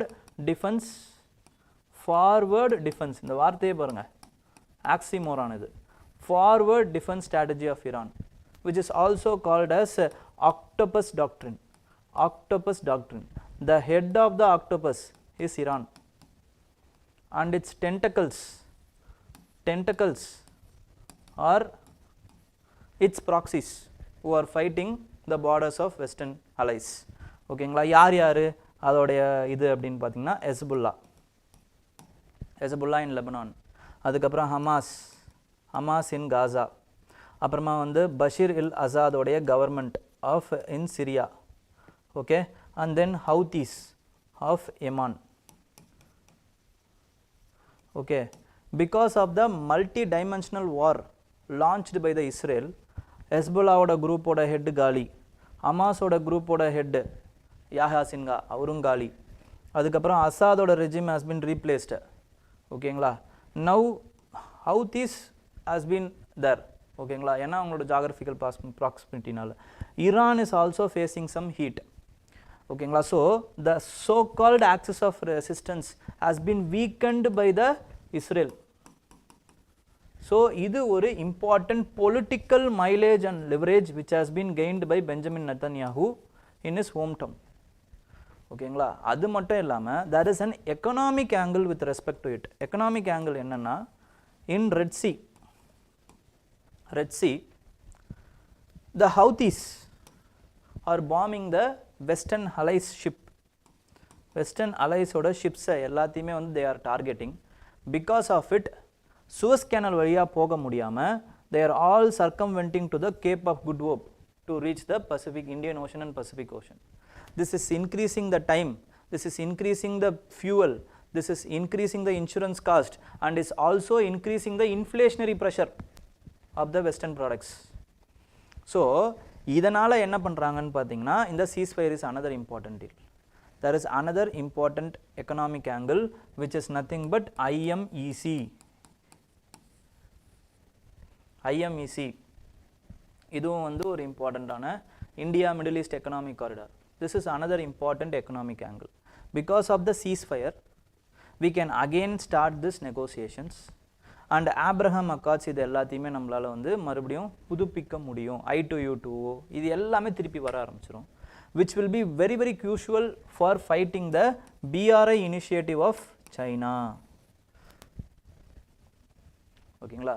So this is the importance of ceasefire agreement. ceasefire ஓட provisions என்னங்கிறது நமக்கு இம்பார்ட்டன்ஸ் கிடையாது, பட் இதனால வேர்ல்டுக்கு என்னென்ன இம்ப்ளிகேஷன்ஸ், இந்தியாவுக்கு என்ன இம்ப்ளிகேஷன்ஸ்னு நீங்க எழுத கத்துக்கணும். Okay, next 9 navies hold joint drills in strategic strait. என்னென்ன straits அப்படினு பாத்தீங்கன்னா that there are 3 straits with respect to it. ஒன்று வந்து மலாக்கா ஸ்ட்ரெயிட், சுண்டா ஸ்ட்ரெயிட், அப்புறம் லாம்போக் ஸ்ட்ரெயிட். இதோட எக்ஸசைஸ் பேர் வந்து என்ன அப்படின்னு பார்த்தீங்கன்னா லா பெரோஸ். ஓகேங்களா, லா Feroz which has been organized by France. 9 navies யார் யார் அப்படின்னு பார்த்தீங்கன்னா they are the 9 navies: Australia, Canada, France, India, Indonesia, Malaysia, Singapore, UK, US. they are the 9 navies. ஓகேங்களா, அந்த ஸ்ட்ரெயிட் வந்து உங்களுக்கு தெரியணும், மலாக்கா, சுண்டா, அப்புறமா வந்து லாம்போக் ஸ்ட்ரெயிட். மலாக்கா ஸ்ட்ரெயிட் இங்கே இருக்குது, சுண்டா ஸ்ட்ரெயிட், லாம்போக் ஸ்ட்ரெயிட். ஸோ இவங்க என்ன பண்ணலாம் அப்படின்னா இன்னொரு ஆங்கிளில் எப்படி கேட்கலான்னா வெஸ்ட்லேருந்து ஈஸ்ட்டோ இல்லை ஈஸ்ட்லேருந்து வெஸ்ட்டோ இதை இந்த ஸ்ட்ரெயிட்ஸை அரேஞ்ச் பண்ண சொல்லி கேட்குறதுக்கு வாய்ப்பு இருக்குது. எப்படி வந்து போன வாட்டி கேஞ்சஸோடைய ட்ரிபியூட்ரிஸை கேட்டாங்க. ஸோ இந்த மாதிரி எப்படி சார் அப்போ யோசிக்கிறீங்க அப்படின்னா ப்ரீவியஸ் இயர் பேஸ்டு கொஸ்டின்ஸோடைய அவங்க எப்படி கேட்டிருக்காங்களோ அதை வச்சு தான் நான் யோசிக்கிறேன். ஓகேங்களா, நானா புதுசாலாம் எதுவும் சொல்லலை. ஸோ இப்படி ப்ரீவியஸ் இயரில் வேறு தீம் வச்சு வேறு இதில் கேட்டிருக்காங்க, அப்போ இதை கேட்குறதுக்கு இதே மாதிரி கேட்குறதுக்கு வாய்ப்பு இருக்குது அப்படின்னு ஆன்டிசிபேட் பண்ணி படிங்க. ஓகே, நெக்ஸ்ட்டு ஐஎம்இசி பற்றி இந்த ப்ரியாரிட்டிஸ் பற்றி சொல்லியிருக்காங்க. ஓகேங்களா, இந்த ஐஎம்இசி யார் மனசு வச்சா பண்ண முடியும் அப்படின்னா யூஎஸும் இந்தியாவும் மனசு வச்சு பண்ணால் நல்லா பண்ண முடியும் அப்படிங்கிறது தான். இது ஹோலிஸ்டிக்காக ஐஎம்இசி பற்றி பேசியிருக்காங்க. அதில் நமக்கு இம்பார்ட்டண்ட்டாக தெரிய வேண்டியது என்னென்ன அப்படின்னு பார்த்தீங்கன்னா இந்த ஐஎம்இசினா என்னன்னு தெரியணும். India Middle East Europe economic project, it has been signed during the G20 summit. New டெல்லியில் நடந்த G20 சப்மிட்டில் இது பண்ணப்பட்டது. ஓகேங்களா, அப்போ India played a active role in the formation of IMEC. Okay, அப்படி சொன்னால் கரெக்டான ஸ்டேட்மெண்ட் தான் அது. நெக்ஸ்ட்டு இதோடைய மேஜர் விஷயம் என்ன அப்படின்னு பார்த்தீங்கன்னா it has been proposed in 2 important routes. ஒன்று வந்து eastern corridor which is connecting India till the gulf, அப்புறம் கல்ஃப்லேருந்து மேலே யூரோப்புக்கு வந்து நார்தர்ன் காரிடார் அப்படிங்கிறாங்க. அப்போ இதில் என்னென்னலாம் பண்ணுறாங்க அப்படின்னு பார்த்தீங்கன்னா ஒன்று ரயில்வே லிங்க்கு, அப்புறம் ரோட் லிங்க்கு, அப்புறம் சி லிங்க்கு. இது மட்டும்தானா டிரான்ஸ்போர்ட்டேஷனுக்கு மட்டும்தானான்னு கேட்டிங்கன்னா அதுதான் கிடையாது. ஹைட்ரஜன் இது பண்ணுறாங்க, ஹைட்ரஜன் மிஷின் எடுத்துகிட்டு வராங்க. அதுக்கப்புறமா வந்து கேபிள் கனெக்டிவிட்டிஸ் பண்ணுறாங்க. ஸோ எல்லா விதமான கனெக்ஷன்ஸையுமே வந்து இதில் கொண்டு வராங்க. பட் இதில் வந்து என்னென்னு பார்த்தீங்கன்னா ஒரு காமன் ஃபண்டோ காமன் டெக்னிக்கல் இதுவோ கிடையாது. அந்தந்த countries will implement in their sovereign area. அந்தங்கே இன்ஃப்ராஸ்ட்ரக்சர் என்ன இருக்கோ அதெல்லாம் அந்தந்த கண்ட்ரீஸ் பண்ணணும். இப்படிங்கிறது தான் இவங்களுடைய விஷன். ஓகேங்களா, இதனால் என்ன ஆகும்னா they can bypass Suez canal. Actually இப்போ சூஸ் கிரைசிஸ் நடக்குதுல்ல, ஸோ இந்த கிரைசிஸ்லாம் இப்போ சூஸ் கேனல் இல்லைனாலுமே நம்மளால் there is another alternative route. அப்போ it will the Suez canal will lose its economic relevance. ஓகேங்களா, ரெலவன்ஸ் பெருசாக லூஸ் பண்ணாது, but there will be an always there will be an alternative which is safe for the world economy. ஓகேங்களா, அது மட்டும் இல்லாமல் டைமும் சரி மணியும் சரி 40% 50% கம்மியாகும் அப்படிங்கிறது. இந்த டிரான்ஸ்போர்ட்டேஷன் இது காஸ்ட்லேருந்து அதுக்கப்புறம் மணிலேருந்து எல்லாமே கம்மியாகும். கம்மியாகும் போது சீக்கிரமாக ஒரு விஷயம் கிடைக்கும் போது சப்ளை சைட்லேருந்து நமக்கு நிறைய பொருள் இருக்குன்னா inflation automatically will come down. Okay, so அதோட ரயில்வே லிங்க்ஸு போர்ட் என்னென்ன, எந்தெந்த போர்ட்டு, சி லிங்க் என்ன இடத்துல அப்படிங்கிறத கொடுத்துருக்கேன். இதையும் ப்ரிலிமினரியில் கேட்குறதுக்கு வாய்ப்பு இருக்குது. இந்தந்த ஏரியாஸை பார்த்துக்கோங்க. Okay. Next there is another thing which is passport, அதாவது வந்து H1B விசா. ஓகேங்களா. H1B விசா பற்றி நமக்கு இப்போ என்னென்னா நிறைய கான்ட்ரவர்சிஸ் ஓடிட்டு இருக்குங்க. H1B விசா வேணுமா, அதை வந்து வேணவே வேணாம். சில பேர் என்ன சொல்கிறாங்க அப்படின்னு பார்த்தீங்கன்னா அந்த ப்ரொவிஷன்ஸை கம்மி பண்ணுங்க அப்படிங்கிறாங்க. அது இப்போ எப்போ வந்துச்சு அப்படின்னு பார்த்தீங்கன்னா டியூரிங் த குளோபலைசேஷன் எரா நிறைய டேலண்ட்ஸ், வெளிநாட்டில் இருக்கக்கூடிய டேலண்ட்ஸ் வந்து அமெரிக்காவுக்கு வரணும் அப்படிங்கிறதுக்காக அமெரிக்கன்ஸ் என்ன பண்ணுறாங்கன்னா they have given this temporary visas வந்து கொடுத்தாங்க. அவங்க இங்கே வரலாம், வந்துட்டு தங்கி they can establish or they can contribute for the economical growth of the America. அப்படி பண்ணும்போது அந்த டெம்பரவரி பெர்மனண்ட் விசாவாக மாறும். அதுக்கப்புறமா வந்து க்ரீன் கார்டு வந்து ஹோல்டராக மாறுவாங்க. Then they will be eligible for the citizenship of America. So இந்த மாதிரி வந்து சிட்டிசன்ஷிப் ஆனவங்க நிறைய பேர் இருக்காங்க. குறிப்பாக வந்து இந்தியன் கம்யூனிட்டி இந்த மாதிரி வந்து நிறைய பேர் வந்து இந்த H1B விசானால் இது பண்ணியிருக்காங்க. ஓகேங்களா. பட் இப்போ என்னென்னா தேர் இஸ் அ ட்ரம்ப், நம்மளுக்கு எல்லாம் தெரியும், is a established right winger. இந்த ட்ரம்ப்போடைய அந்த சப்போர்ட்டர்ஸ்லேயே இப்போ there is a civil war, there is a 2 குரூப்பாக பிரிகிறாங்க. என்னென்னா ஒன்று, ஏன்னா ட்ரம்ப் வந்து என்ன பண்ணுறாங்கன்னா ஹையர் அமெரிக்கன் பை அமெரிக்கன்லாம் சொல்லிவிட்டு ட்ரம்ப்பே வந்து அமெரிக்கனைஸ்டு இமிக்ரண்ட்ஸ் அவருக்கு நிறைய இம்பார்ட்டண்ட்டான போஸ்ட்லாம் கொடுக்குறாங்க. ஃபார் எக்ஸாம்பிள் டாஜ் அப்படிங்கிற அந்த post it has been given to Elon Musk and Vivek Ramasamy. அப்போ எலான் மஸ்க்கும் யாருன்னா south African born, now he has become American citizen. ஓகேங்களா. H1B விசா மூலமாக தான் வந்து அவர் வந்து அமெரிக்காவுக்கே வந்தார். அது மூலமாக தான் அவரால் வந்து இதுவே ஆக முடியுது. ஓகேங்களா. இப்போ அவர் தான் வந்து வேர்ல்ட்ஸ் வாட் டு சே ரொம்ப பணக்காரரே அவர் தான், உலகத்திலே ரொம்ப பெரிய பணக்காரர் அவர். அவரோட நெட்வொர்த் மட்டும் 300 பில்லியன்றாங்க. ஓகேங்களா. ஸோ அவரை மாதிரி ஒரு சப்போர்ட்ரு. அதுக்கப்புறமா வந்து இந்த மாதிரி இருக்கக்கூடாது, அமெரிக்கன்ஸுக்கு தான் நீங்கள் இந்த மாதிரியான இம்பார்ட்டண்ட்டான எஃபிஷியண்ட்டான அட்மினிஸ்ட்ரேஷன்லாம் கொடுக்கணுன்னு அவங்களுக்குள்ளேயே ஒரு பெரிய பாகுபாடு இருக்குது. ஓகேங்களா. அப்போ இந்த H1B விசானால் உண்மையாலே ப்ராப்ளம் இருக்கா இல்லை இது ஒரு பெர்செப்ஷனா அப்படின்னு பார்க்கும்போது there are many reports which are saying H1B விசானால் இப்போ ஒரு எமிக்ரண்ட் வராரு அப்படிங்கிறதுனால ஸ்டெம் ஏரியாஸ்ன்னு இருக்குது, சயின்ஸு, டெக்னாலஜி, இன்ஜினியரிங், மெடிக்கல். இந்த ஸ்டெம் ஏரியாவில் அவருடைய பங்களிப்பு இருக்கிறதுனால நேட்டிவ்ஸ் இருக்காங்கள்ல அவங்களுக்கான வேலை வாய்ப்பு 7% 8% அதிகமாகுது. அவங்களுக்கு கம்மி ஆகலை, பட் அவங்களுக்கான வேலை வாய்ப்பு அதிகம்தான் ஆகுது. அதே மாதிரி நான் ஸ்டெம் ஏரியாஸில் இருக்குல்ல இதில் ஒரு 3-4% இவங்களுக்கு அதிகம்தான் ஆகுது. இது ரெண்டுத்தையுமே சொல்கிறாங்க. ஓகேங்களா. இருந்தாலும் திஸ் இஸ் அ பெர்செப்ஷன், அவ்வளோதான் perception. And they are feeling threatened. எப்படி சார் அதிகமாகுது அப்படின்னா இப்போ எலான் மஸ்க் வந்திருக்காரு, அவர் என்ன பண்ணுறாரு, ஸ்பேஸ் எக்ஸ், அப்புறம் வந்து டெஸ்லா, அதுக்கப்புறம் ட்விட்டரை வாங்கிட்டார், எக்ஸ் அப்படின்னு ட்விட்டரை வாங்கிட்டார். ஸோ இது எல்லாத்தையுமே இஸ் எஸ்டாப்ளிஷிங் சம்திங். இந்த மாதிரி எஸ்டாப்ளிஷ் பண்ணும்போது யாருக்கு வேலை கொடுக்குறாரு, அமெரிக்கன்ஸுக்கு தான் வேலை கொடுக்குறாரு. இந்த மாதிரி எவ்வளவோ பேர் வந்து நிறைய விஷயங்களை எஸ்டாப்ளிஷ் பண்ணியிருக்காங்க, இதில் ரிசர்ச்சில் கான்ட்ரிபியூட் பண்ணியிருக்காங்க, which have enhanced the Americans into another level actually. So இவங்களுக்கு அது பாதகம் கிடையாது, சாதகம் தான். But because of the mere vote bank populistic policies, right wing tendencies, they are rubbishing these kinds of idea. But there are another counter statements also. என்னன்னா இந்த whole பர்பஸே எதுக்கு, H1B விசாங்கிற அந்த ஹோல் பர்பஸே டு ஃபைட் குளோபலைசேஷன். ஃபைட்னா to attract best talents to survive in this globalization era. ஜாப்பனீஸோடைய அந்த technical சுப்பீரியாரிட்டியை fight பண்ணுறதுக்கு, சைனீஸோடைய அந்த மேனுஃபேக்சரிங் சுப்பீரியாரிட்டியை ஃபைட் பண்ணுறதுக்கு தான் நம்ம இப்போ ஓப்பன் பண்ணுறோம். ஆனால் இந்த ஓப்பன் பண்ணுறது யாருக்கு வந்து சாதகமாக இருக்குது அப்படின்னு பார்த்தீங்கன்னா சோ கால்டு குளோபல் கம்பெனிஸ். ஓகேங்களா. குளோபல் டெலிவரி மாடல் அப்படின்னு சொல்லுவாங்க. அதாவது இன்ஃபோசிஸு, டிசிஎஸ்ஸு, இவங்களுக்கு இந்த H1B விசா பயன்படுதே தவிர ஒரிஜினல் கோலை வந்து அட்டைன் பண்ணல. ஏன்னா இந்த மாடல் மூலமாக இவங்க என்ன பண்ணுறாங்கன்னு பார்த்தீங்கன்னா, அங்கேருந்து சீப்பான ஆளை ஹையர் பண்ணி அமெரிக்கன்ஸுக்கு ஒரு $100 கொடுக்கணும் அப்படின்னா, இங்கே வந்து இந்தியன்ஸுக்கு $5 கொடுத்தா போதும். ஒரு எக்ஸாம்பிளுக்கு சொல்கிறேன். அதே வேலையை அவங்களால செய்ய முடியும். அப்போ இதுக்கு சாதகமாக பயன்படுத்திக்கிறாங்க. அவங்களோட ப்ராஃபிட்டை இன்க்ரீஸ் பண்ணிக்கிறாங்களே தவிர அமெரிக்காவுக்கு எதுவும் வந்து ஒரு எஸ்டாப்ளிஷ்மெண்ட்டு பண்ண முடியல, நிறைய பேரால் பண்ண முடியலங்கிறது இதை எதிர்க்கிறவங்களோட கம்ப்ளைண்ட்டாக இருக்குது. ஓகேங்களா? இதுதான் 2 சைடோடைய வாதம். ஓகே. ஸோ சயின்ஸ் அண்ட் டெக்னாலஜியை பொறுத்த வரைக்கும் they are speaking about the problems of Zika virus which has been exposed. Zika வைரஸ்னால என்ன ஆகும் அப்படின்னா, கர்ப்பிணி பெண்களுக்கு முக்கியமாக வந்து அவங்க கர்ப்பமாக இருக்கும் பொழுது ஜிகா வைரஸ் வந்துச்சு அப்படின்னா,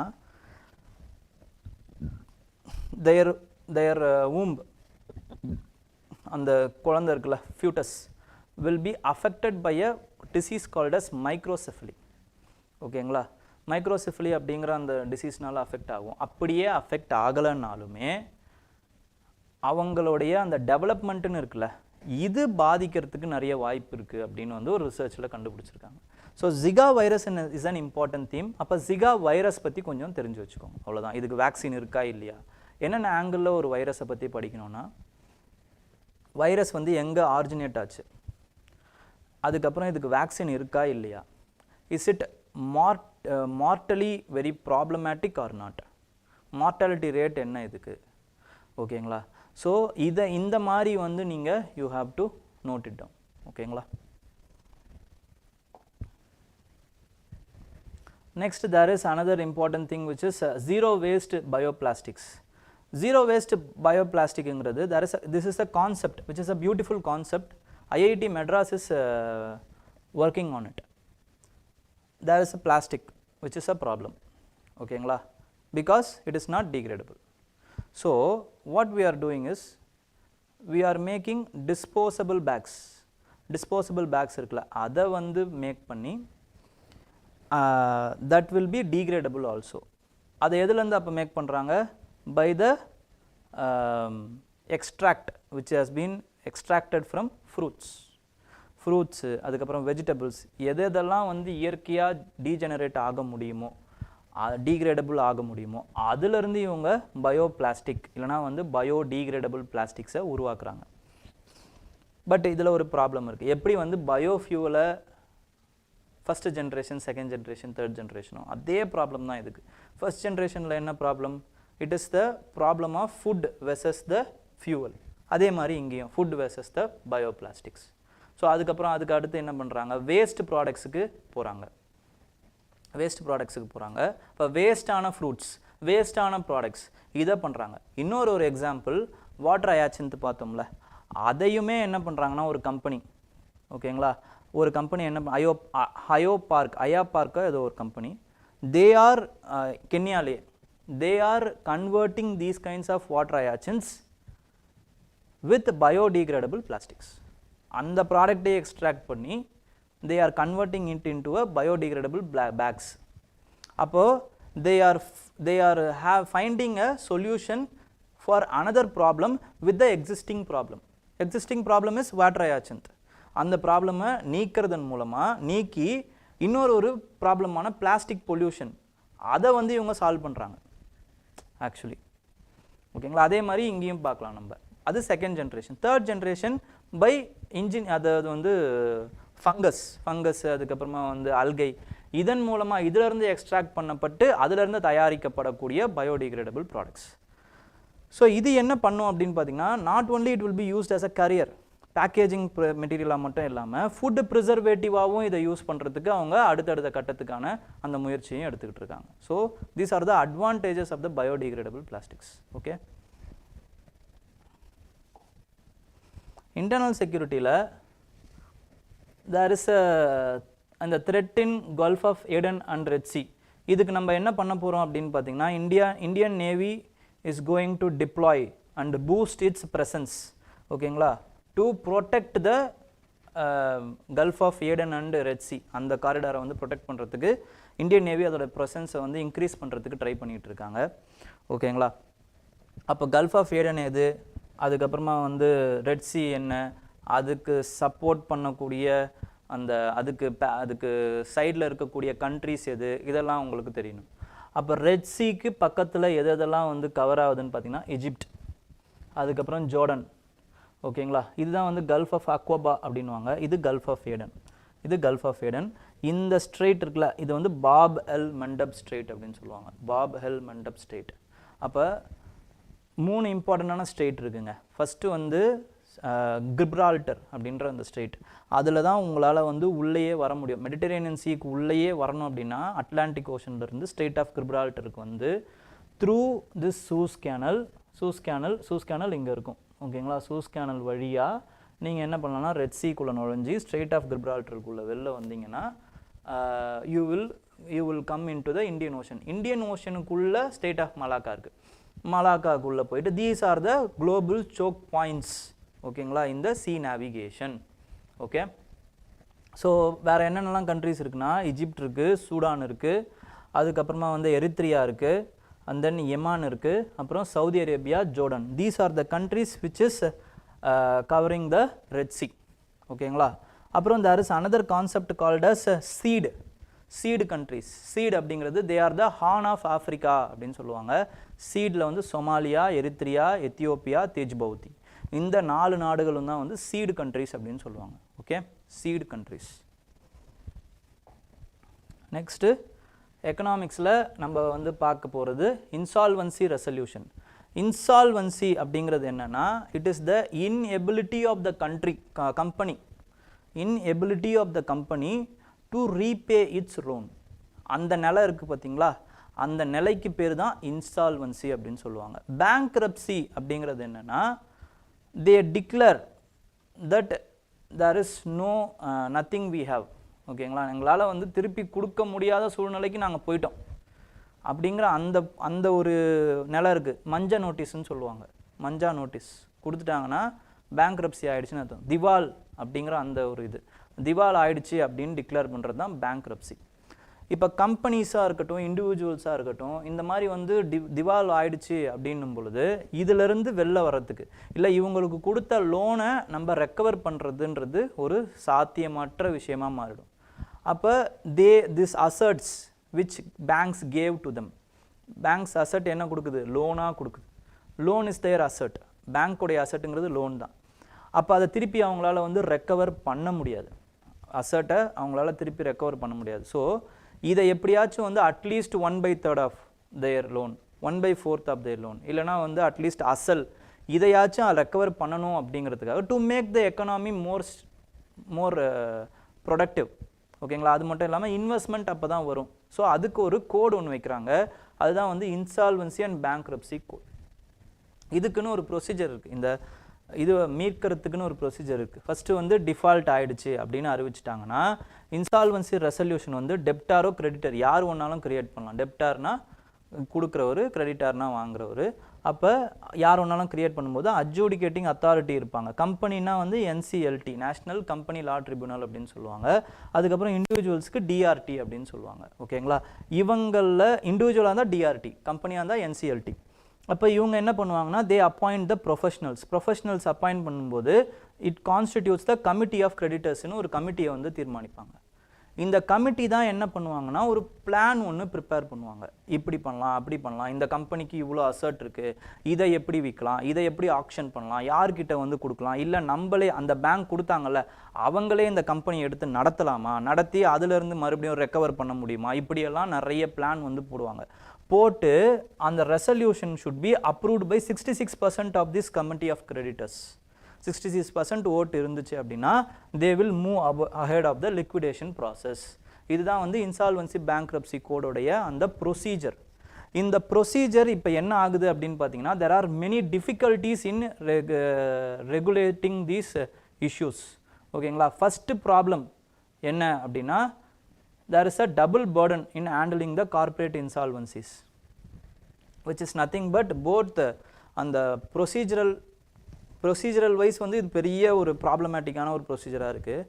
second, it also suffer from temporal disjunction அப்படிங்கிறாங்க. இந்த வார்த்தைலாம் ரொம்ப இம்பார்ட்டன்ட். Temporal disjunction. டெம்போரல் அப்படிங்கிறது என்னென்னா டைம், ஓகேங்களா. ஒரு காலகட்டத்தில் ஒன்று ரெலவெண்ட்டாக இருக்கிற விஷயம் இன்னொரு காலகட்டத்தில் ரெலவெண்ட்டாக இருக்கணும் வேண்டியன்ற அவசியம் கிடையாது. ஃபார் எக்ஸாம்பிள் இப்போ வேர்ல்டு வார் எடுத்துக்கோங்க. வேர்ல்டு வாருக்கு அப்புறம் உருவான ஆர்கனைசேஷன் தான் UN. UN permanent security council, யூஎனுடைய செக்யூரிட்டி கவுன்சில் பெர்மனன்ட் மெம்பர்ஸ் அந்த டைமில் ரெலவெண்ட்டாக இருந்தாங்க. ஓகேங்களா? ஆனால் இப்போ அவங்க ரெலவெண்ட்டான்னு கேட்டிங்கன்னா கிடையாது. ஏன்னா அவங்களுக்கு ஈக்குவலான பவர்ஸாகவே நிறைய பேர் வந்துட்டாங்க. ரெப்ரசன்டேஷன் இவங்களுக்குலாம் இல்லை. த வேர்ல்டு அந்த கவுன்சிலே வந்து எப்படி இருக்குன்னு பார்த்தீங்கன்னா இட் இஸ் டில்டட். ஓகேங்களா? அப்போ இவ்வளவு ப்ராப்ளம் இருக்குது. அதுதான் வந்து டெம்போரல் டிஸ்ஜங்ஷனலிசம் அப்படின்னு சொல்லுவாங்க. அதே மாதிரி தான் இதுவும். This idea, the very idea of insolvency bankruptcy code is been conceived during the 1999 by the Eradi committee. அவங்க கொடுக்குறாங்க அந்த டைமில் அதுக்கான கோடு அதுக்கான ப்ரொசீஜர் எல்லாம் ரெலவெண்ட்டு.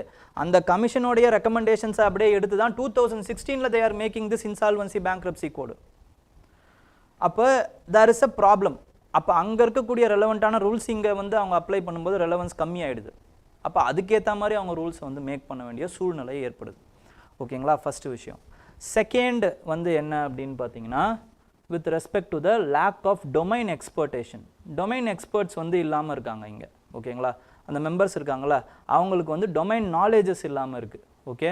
தேர்ட் இம்பார்ட்டண்டான விஷயம் பியூரோக்ராட்டிக் இனர்ஷியா.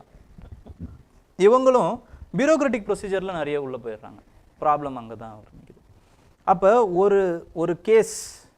ஒரு கேஸை வந்து இவங்க சால்வ் பண்ணுறதுக்கு எடுத்துக்கக்கூடிய டைம் இருக்குது பார்த்தீங்களா, அது வந்து கிட்டத்தட்ட 2.5 வருஷம் ஆகுது. ஓகேங்களா? 2 வருஷமாக இருந்தது 2.5 வருஷமாக ஆயிடுச்சு. ஓகேங்களா? இதெல்லாம் பெரிய ப்ராப்ளம். அது மட்டும் இல்லாமல் இவ்வளோ நாளைக்குள்ளே முடிவெடுக்கணும், இவ்வளோ நாளைக்குள்ளே கேஸை க்ளோஸ் பண்ணணும், இவ்வளோ நாளைக்குள்ளே லிக்விடேட் பண்ணணுன்ற ஒரு ப்ரொசீஜர் இருக்குது. இவங்க என்ன பண்ணிடுறாங்கன்னா இவங்களோட டிஸ்கிரிஷனில் அதை கொஞ்சம் இன்க்ரீஸ் பண்ணுறாங்க. அப்படி இன்க்ரீஸ் பண்ணுறீங்க அப்படின்னும் பொழுது இந்த கோடோடைய அந்த பர்பஸே டைல்யூட் ஆக ஆரம்பிக்குது. ஓகேங்களா? நெக்ஸ்ட்டு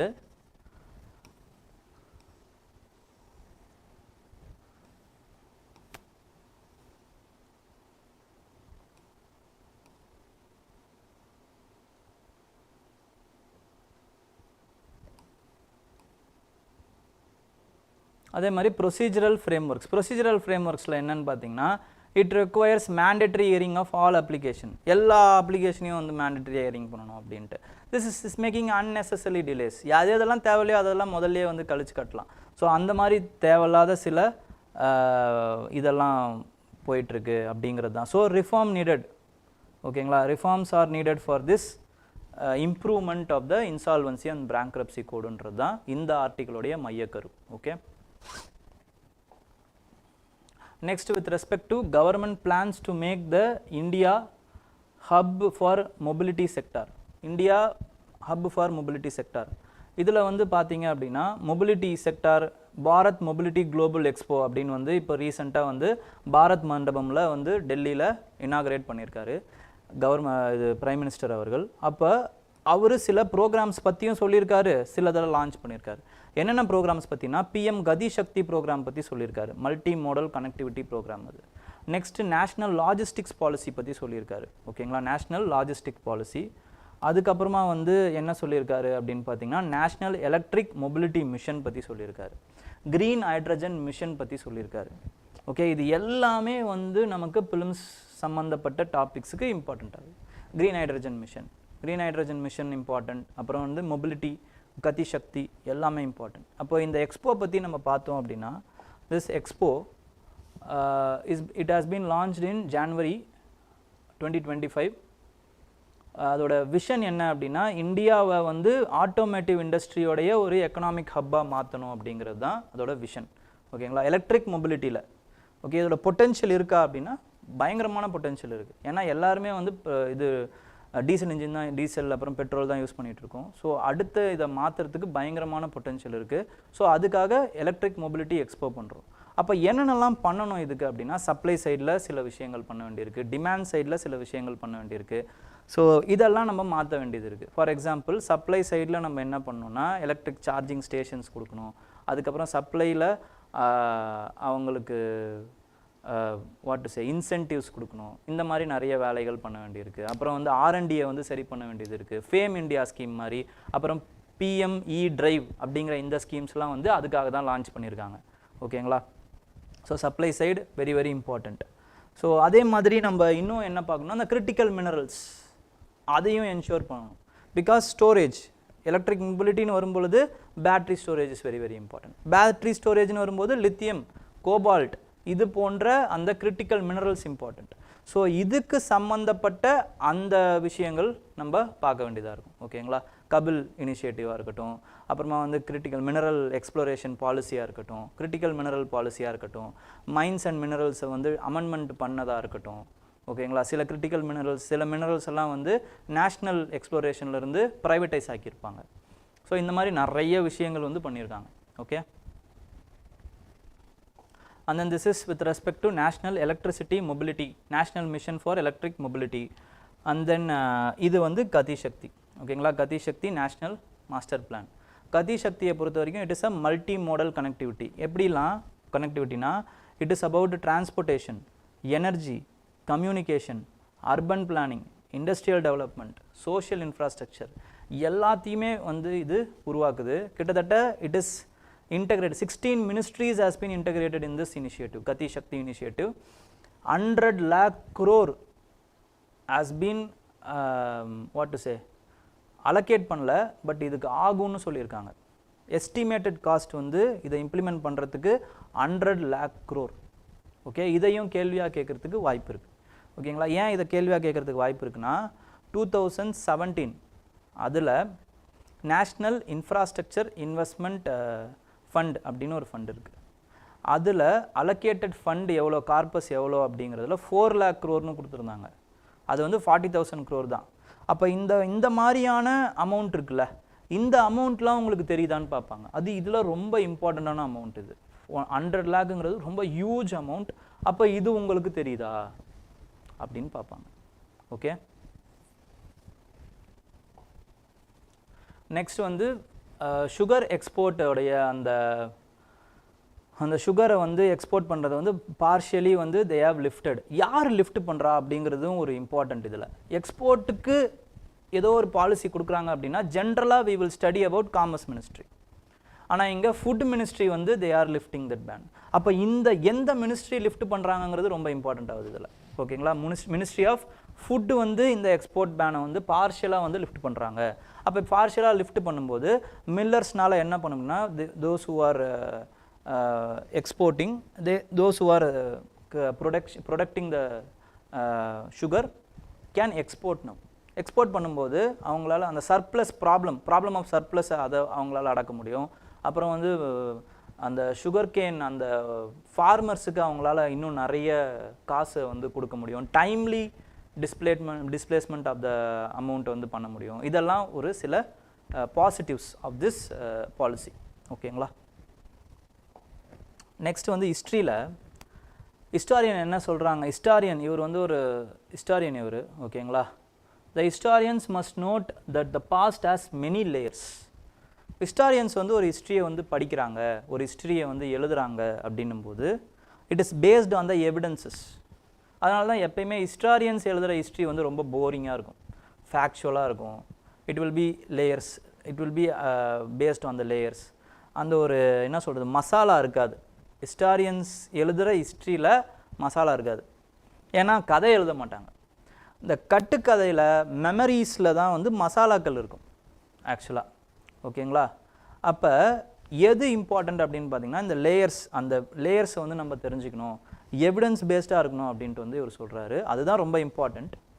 பட் அப்படி பார்த்தீங்கன்னா வேறு டைப் ஆஃப் ஹிஸ்ட்ரி இருக்குது. என்ன history? It is folklore which has been ஜென்ரேஷனாக வந்து which has been transferred by our memories itself. ஓகேங்களா? அப்போ மெமரிஸில் ட்ரான்ஸ்ஃபர் பண்ணும்போது சில ஹிஸ்ட்ரி இருக்குது, அதெல்லாம் ரொம்ப ஆம்லெஸ் ஹிஸ்ட்ரி, ஃப்ளோக்ளோராக தான் இருக்கும். அதெல்லாம் வந்து ரொம்ப பெரிய இம்பார்ட்டண்டான ஹிஸ்ட்ரி, அதாவது வந்து ரொம்ப பாதிக்கப்படக்கூடிய சில சமூகங்களை பாதிக்கப்படக்கூடிய ஹிஸ்ட்ரியாக இருக்காது. பட் சில ஹிஸ்ட்ரி இருக்குது. எக்ஸாம்பிள் இவரே சொல்கிறாரு, பாபரி மசூத், இந்த மாதிரியான ஹிஸ்ட்ரி. இது ஃபஸ்ட்டு இந்த மாதிரி ஒரு எவிடன்ஸ் அதாவது வந்து ஏதோ ஒரு ஸ்ட்ரக்சர் மேலே கட்டியிருக்காங்கன்னு எதில் இருந்தது அப்படின்னா 1822 பாபரி மசூதி கட்டினது 1500s பாபர் இருந்தப்ப அவரோட கவர்னரால் கட்டப்பட்டது. பட் 1822 ஏதோ ஒரு ஸ்ட்ரக்சர் இருக்குது அது மேலே கட்டிட்டாங்கன்ட்டு 1822 தான் வந்து ஒரு பெர்ஷியன் லிட்ரேச்சரில் எழுதுகிறாங்களாம். அப்போது 1500s இருந்தே வாய் வார்த்தையாக சொல்லப்பட்டது அதை கன்ஃபார்மே பண்ணாமல் ஏதோ ஒரு இடத்துல எழுதிடுறாங்க. இதை அப்புறம் ஆதாரமாக வச்சுக்கிட்டு மறுபடியும் வந்து ஒரு 200 வருஷம் வந்து இதையே சொல்லிக்கிட்டு இருந்திருக்காங்க. சொல்லிக்கிட்டு இருந்தப்போ என்ன ஆகுது அப்படின்னு பார்த்தீங்கன்னா, திஸ் பாப்புலர் தீம் இருக்குல்ல, this has resulted in a large scale communal violence. 1992 December 6 அந்த மசூதியை இடிக்கிற நிலைமைக்கே கொண்டு போயிடுச்சு பிகாஸ் ஆஃப் திஸ் ஃப்ளோக்ளோர். அப்போ பவர் ஆஃப் த ஹிஸ்ட்ரி எவ்வளோ இம்பார்ட்டன்ட்னு பாருங்கள். ஓகேங்களா. திஸ் இன்னும் ஒரு குறிப்பாக சொல்லணுன்னா, பாபரி மசூத் கேஸில் ரீசெண்டாக வந்தது 2019 அந்த டைமில் வந்தது. Supreme Court has said that there is no structure. It has been proved. Archaeological survey of இந்தியாவே சொல்லிட்டாங்க அது கீழே எந்த ஒரு ஸ்ட்ரக்சரும் இல்லைங்க, ஆனால் இடிச்சிட்டாங்க. இப்போ என்னென்னா, Supreme Court has also accepted that there is no structure. But ஹிஸ்ட்ரிக்கு ப்ரெசிடென்ஸ் கொடுக்காம இந்த ஃப்ளோக்ளோருக்கு அந்த எமோஷன்ஸுக்கு இம்பார்ட்டன்ஸ் கொடுக்கறதுனால என்ன ஆச்சுன்னா, ராம் ஜென்மபூமி அங்கே கட்டிக்கோங்க, அதுக்கு ஈக்குவலான இன்னொரு 5 ஏக்கரை நீங்கள் வேற ஒரு இதில் வந்து அலோகேட் பண்ணி அங்கே வந்து பாபரி மசூதியை கட்டுறதா வந்து தீர்ப்பு கொடுக்குறாங்க. ஓகேங்களா. So the power of the folklore அது பாருங்கள். இதை அப்படியே இப்போ இருக்கக்கூடிய போஸ்ட் ட்ரூத் ஏராவுக்கு கொண்டு வரும்போது அப்போயாவது வாய் வார்த்தை, இப்போ WhatsApp, misinformation, disinformation, generative AI, இவ்வளவு டிஸ்ரப்ஷன்ஸ் ஆஃப் த ஹிஸ்ட்ரி வந்து இப்போ இருக்க போகுது. ஸோ ஹிஸ்டாரியன்ஸுக்கு ஒரு மிகப்பெரிய கடமை இருக்குது டு ப்ரொடெக்ட் த ஹிஸ்ட்ரி. ஓகேங்களா. அதுக்கு மிகப்பெரிய கடமை இருக்குது அவங்களுக்கு அப்படிங்கிறத இவர் சொல்கிறார், ஹிஸ்டாரியன்ஸுக்கு இருக்குன்றத சொல்கிறார். ஓகே, இது எஸ்ஏ டாப்பிக்காக வர்றது கூட வாய்ப்பு இருக்குது. இல்லை நீங்கள் எஸ்ஏல நீங்கள் எழுதலாம், இந்த மாதிரியான பாயிண்ட்ஸ் எல்லாம் எஸ்ஏல எழுதலாம். ஓகேங்களா. Next, forgotten history and invasion that never happened led to an exodus. இது ஒரு பெரிய காமெடி தான். என்னென்னா, during the era of Japanese invasion, Japanese involving in the second world war, அவங்க என்ன பண்ணுறாங்கன்னா சவுத் ஈஸ்ட் ஏஷியாவெல்லாம் அப்படியே பிடிச்சிட்டே வராங்க. பிடிச்சிட்டே வரும் பொழுது என்ன ஆகுதுன்னு பார்த்தீங்கன்னா, சென்னையில் அவங்க வந்து ஒரு இன்வேஷன் பண்ண போகிறாங்கன்னு ஒரு தகவல் மட்டும்தான் வருது. அது இட் இஸ் அ வதந்தி, புரளி தான் அது. ஓகேங்களா. ஏன்னா அவங்களுக்கு அந்த மாதிரி ஒரு பிளானே கிடையாது. பட் அதுக்கப்புறம் அதுக்கு சம்மந்தப்பட்ட இந்த மாதிரி புரளியே என்னென்ன பண்ணுது அப்படின்னா, it has influenced the grips mission, it has influenced the quit India moment. ஏன்னா அந்த ஒரு இவங்க வரப்போகிறாங்கங்கிற அந்த ஒரு விஷயந்தான் என்ன ஆகுது அப்படின்னு பார்த்தீங்கன்னா, காந்தியை அக்ரஸிவ் ஆக்குது. டூ ஆர் டை அப்படிங்கிற அந்த ஸ்பீச்சை குவாலியர் டேங்க்கில் கொடுக்க வைக்குது. லான்ச்சிங் ஆஃப் குவிட் இண்டியா மூமெண்ட்லாம் நடக்குது. வெறும் வதந்தி. அது இல்லாமல் இவங்க வரப்போகிறாங்கன்னு தெரிஞ்சதுனால நிறைய பேர் வந்து சவுத் இந்தியாவில் தான் வந்து வரப்போகிறாங்கன்னு தெரிஞ்சவொடனே இங்கேருந்து நிறைய பேர் வந்து எக்ஸோடஸ் ஆகிட்டாங்களாம். மாஸ் எக்ஸோடஸ் அப்போ நடந்திருக்கு. அப்போ ஒரு வதந்தி என்னென்னலாம் பண்ணுது. இது அப்படியே கட் பண்ணி இப்போ எடுத்துகிட்டு வந்தீங்கன்னா, நார்த் ஈஸ்டர்ன் பீப்புள் வந்து அவங்களுக்கு எதிராக பரப்பப்பட்ட ஒரு வதந்தி 2016-17 அவங்கள வந்து மாசாக வந்து எக்ஸோட் பண்ண வச்சுது இன்டர்னலாக வந்து ஆக்சுவலாக. ஓகேங்களா. இவங்க இந்த மாதிரி பண்ணிட்டாங்க, இவங்க கர்நாடகாவில் அப்படி ஒரு விஷயம் நடந்துச்சு. Mass exodus of North East people in கர்நாடகான்னு செக் பண்ணி பாருங்கள். ஒரு வதந்தி என்ன வேணாலும் பண்ணும் ஆக்சுவலாக. அதனால தான் இந்த ஃபேக் நியூஸு, ஃபேக்ட் செக்கிங் இதெல்லாம் very very very important. Okay. Next the root cause of activities. root cause of activitiesல வந்து they are speaking about the prakriti and purusha and the 3 gunas. ஓகேங்களா. 3 gunas என்னென்ன குணாஸ் அப்படின்னா, சத்வா, ரஜாஸ், அதுக்கப்புறமா வந்து தமஸ் குணாஸ். ஓகேங்களா. ஆத்மா acts according to our past, இதுதான் கர்மா அப்படின்னு சொல்லுவாங்க. கர்மா இது இந்த ஃபிலாசபியெல்லாம் எங்கேருந்து எடுக்கிறாங்க அப்படின்னா, இதெல்லாம் இப்போ இந்து ஃபிலாசபியாக மாறிடுச்சு. பட் இந்த ஃபிலாசபிஸ்லாம் எது அப்படின்னு பார்த்தீங்கன்னா, இந்தியன் ஃபிலாசபியான அந்த சம்கயா ஃபிலாசபி இருக்குல்ல, இதிலிருந்து எடுக்கப்பட்டது தான். Dualistic realism which is nothing but Prakriti and Purusha. ஓகேங்களா. பிராக்ருத் ஆத்மா, புருஷா அப்படிங்கிறது என்ன அப்படின்னு பார்த்தீங்கன்னா ஸ்பிரிட், சாரி பிராகிருத் அப்படிங்கிறது மேட்டர், புருஷா அப்படிங்கிறது ஸ்பிரிட், ஓகேங்களா. இது அதுக்கப்புறம் ஆத்மா, அதுக்கப்புறம் இவங்க என்ன பிலீவ் பண்ணுறாங்க அப்படின்னு பார்த்தீங்கன்னா ignorance can be removed by the knowledge, ஓகேங்களா, அப்படிங்கிறத பிலீவ் பண்ணுறாங்க. ஓகே, அது எப்படி வந்து நாலேஜ் அப்படின்னா 3 விஷயத்தின் மூலமாக நமக்கு வந்து நாலேஜ் கிடைக்கும். அதாவது நம்மளை நாமளே பார்த்துக்கிறது, அதுக்கப்புறமா வந்து கேள்வி கேட்குறது, பெர்செப்ஷன், இன்ஃபரன்ஸ், டெஸ்டிமோனி. இந்த 3 மூலமாக நமக்கு வந்து அந்த நாலேஜ் கிடைக்கும். இதை வச்சு நம்மளால் அந்த திரையை விளக்க முடியும், இக்னோரன்ஸ் அப்படிங்கிற அந்த வேலை நம்மளால் விளக்க முடியும். அப்புறம் ஆத்மா, பூர்வ ஜென்மம், மறு ஜென்மம், இதிலெல்லாம் இவங்களுக்கு நம்பிக்கை இருக்குது. Okay, so this has been given by Kapila. Kapila Muni தான் வந்து இந்த சமக்கியா ஃபிலாசபியை சொல்கிறார். ஓகேங்களா. ஸோ இன்னைக்கான டிஎன்டி முடிஞ்சு, நாளைக்கும் இதே மாதிரி 12:30க்கு we will come. ஏதாவது டவுட்ஸ் இருக்குங்களா?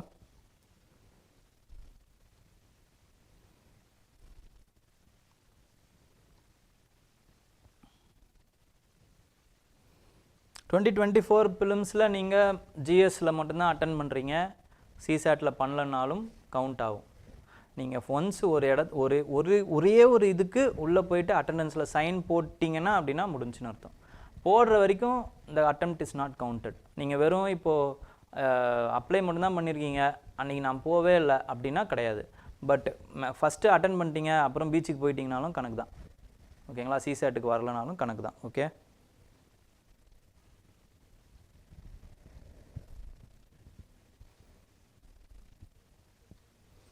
தமிழ் சேர் யூனிவர்சிட்டியில் அமைக்கிறதுனால என்ன யூஸ்னா, அப்போ அந்த தமிழ் சேர்னால they will research about the Tamil language. Tamil லாங்குவேஜை இன்னும் நம்ம வீரியமாக ரிசர்ச் பண்ணுவாங்க.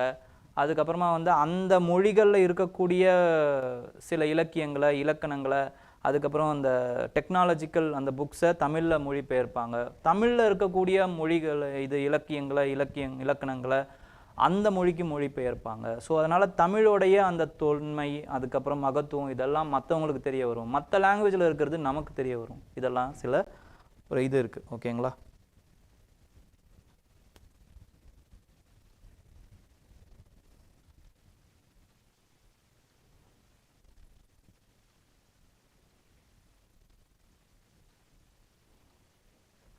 டைம் மேனேஜ்மெண்ட் பற்றி அப்புறம் பேசுவோம். ஓகேங்களா.